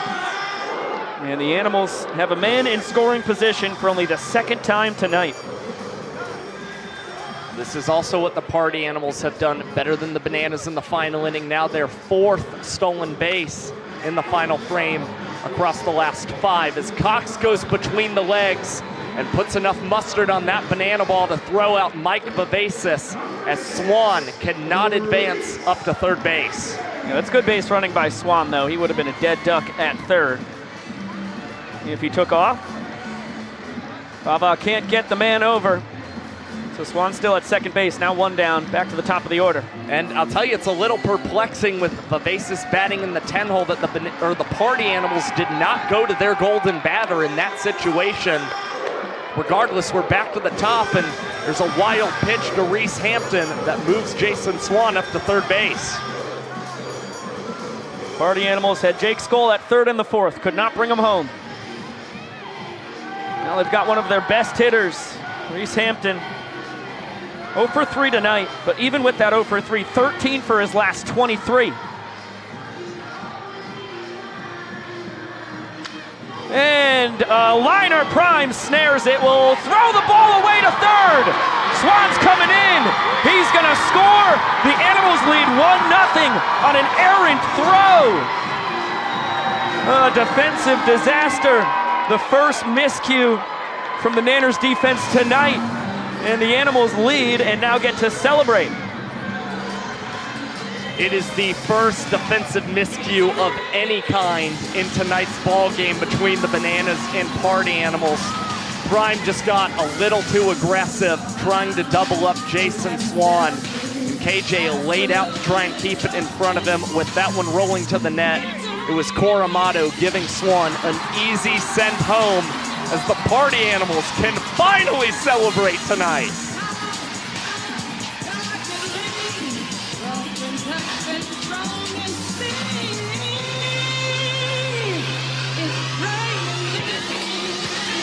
And boy, do they celebrate.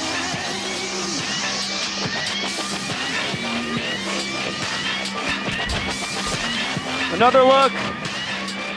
Ball just did not come out of the hand right from Prime. And Swanee showing off the wheels. He reached because of them beating out the infield single to third. He got to second on the stolen base. He got to third on the wild pitch. He scores on the E3. That is a manufactured run if I've ever seen one. And you can just tell looking at Danny Hosley and some of these other Bananas defenders, they look absolutely deflated right now. And our play at first base also under review is Vincent Chapman may be saying that Prime didn't catch that one on a line. I got to know what the call was on the field. I mean, it was clear that he caught it on a line. I don't know why that's being questioned. See, and Vince, you see with that angle, the arm extended and the fist clenched. Yes, I believe the call on the field was an out in the air. So we've got to see evidence of that. Is everything we're seeing here looks like it was snagged out in the air. That's a line out to me. Right. Use it or lose it situation. If you're the Party Animals, you get a free challenge if you go to showdowns anyway. But no, this call is going to stand. Yes.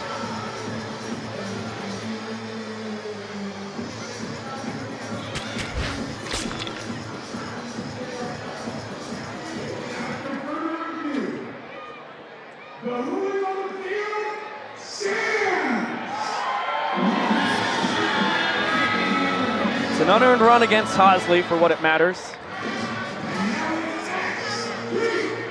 But Jake Skoll trying to add some insurance. Homered in the 9th inning last night. He's up to 5 on the tour. Tied with Cruz and Alexiadis for the season lead. Cannot connect on the Vulcan changeup. 0 for 2, he has one of the 4 sprints for the Party Animals. And behind 0-2. Well, much like what we saw last Saturday when Hosley blew the save against the Party Animals, an error from Correll Prime at first base led to the Animals tying that ball game. Now it's another big mistake in the final inning for Prime as Skoll laces this to right field, but straight into the glove of Reese Alexiadis. Just a hair over 30 minutes left on the 2-hour timer. And we will see if the Bananas can get some magic in the bottom of the 9th.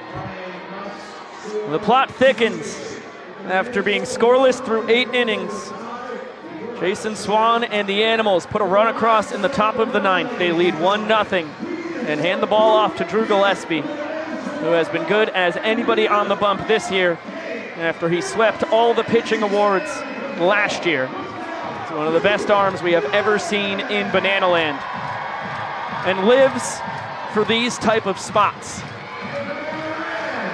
Gillespie trying to make it 6 straight wins for the Party Animals. He's toeing the slab for the 15th time this season, has a 2-4 record on tour, and he gave up a season-high 4 hits to the Bananas last night, but grabbed the final out with the bases loaded to preserve the Party Animals win streak. Gillespie, he's been dominant here in Grayson Stadium, a 2.45 earned run average with a 4-minute and 28-second average minutes per inning mark, as the Bananas are batting .244 against him this year. As we mentioned in the top of the 9th, it's going to be the bottom 3 in the order for the Bananas. We expect to see a golden batter at some point. But pegged to swing it right now, it's Leroy Olson and K-Jack. And Bill will swing for himself.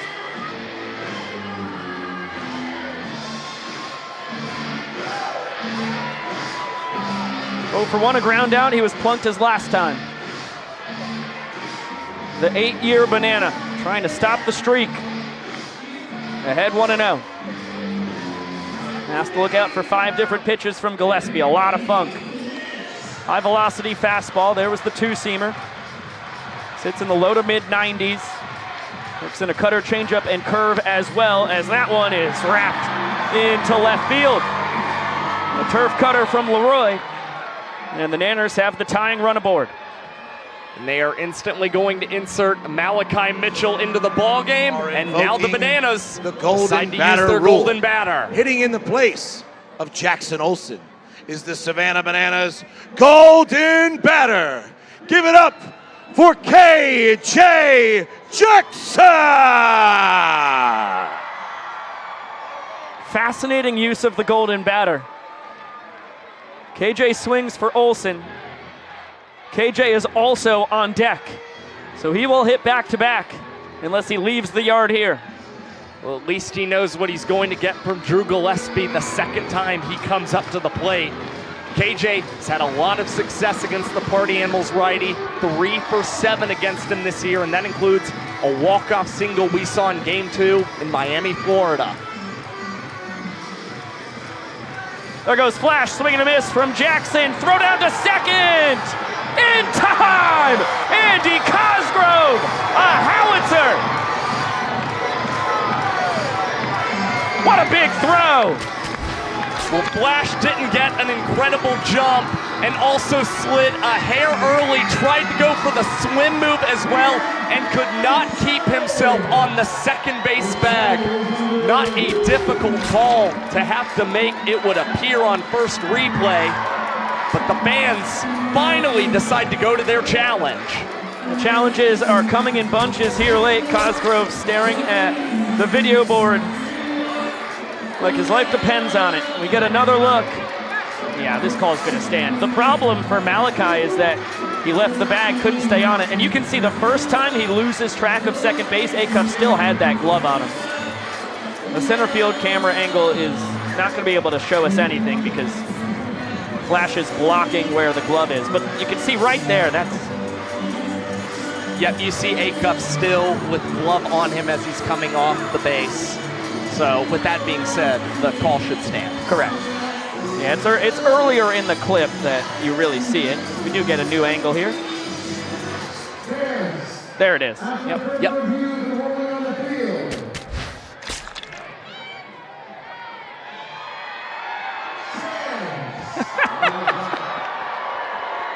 Nathan Noyer. Oh, the fans did not like that one. I'll tell you what. Well, that is a huge shoot from Andy Cosgrove. Kid's got a chooch. Takes the game-tying run off the bases. KJ did the right thing. He swung through it, trying to add a level of distraction for Cosgrove, but the former Twins minor leaguer unfazed. Ball and 2 strikes. That's an excellent take on the changeup. 2-2 now. And KJ down on strikes. Foul tips it into the mid of Cosgrove. And now he will step right back into the box with the Bananas down to their final strike. Nathan Noyer was a little confused. He said, wait, you're still in here? Yes, that's a strikeout. And now, right. Confusing, I get it. Everybody has to be on the same page. Noyer was like, hey, you struck out, buddy. He's like, yeah, I know. Now I get to hit again. Just one of the quirks with the golden batter. Jackson's now seen 5 pitches from Gillespie. He should be getting a couple more, and time to see if he can finally get the big swing. As this one is lofted in foul territory, Cosgrove is chasing, but this one's out of play.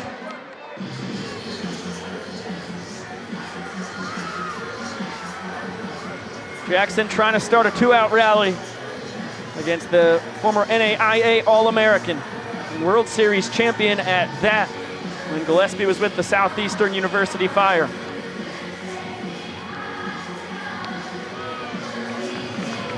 Jack once again reads the changeup perfectly. Leaves it low.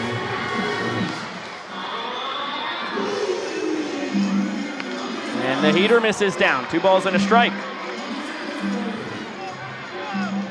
DR Meadows lurking in the on-deck circle. The top of the order waiting, hoping to get an opportunity. Now a 3-1 count on Kyle Jackson. This is really tough for Drew Gillespie and the Party Animals. You have to sequence KJ differently than you did the first time. And Gillespie knew that he did not want to offer the Bananas any chance to get the base runner on. So goes with the heater right down the pipe. Jackson fouls it off. Bananas down to their final strike. The payoff pitch from Gillespie. Broken bat, Baber attacking. He will fire it over to first. And a 1-0 skunking of the Bananas. The Party Animals have won 6 straight, 5 of them here in Grayson. And they'll take a 3-game lead into Death Valley in 8 nights' time.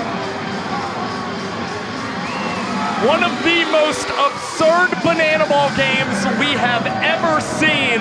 The lowest scoring contest in Banana Ball history.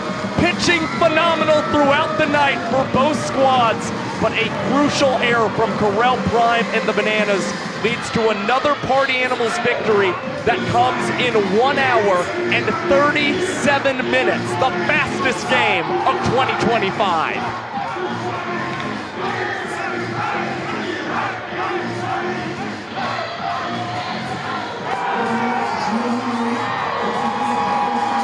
Party Animals get to dance at the middle of it all for a 6th straight time. They are scorching while Split is despondent. And it's the little things.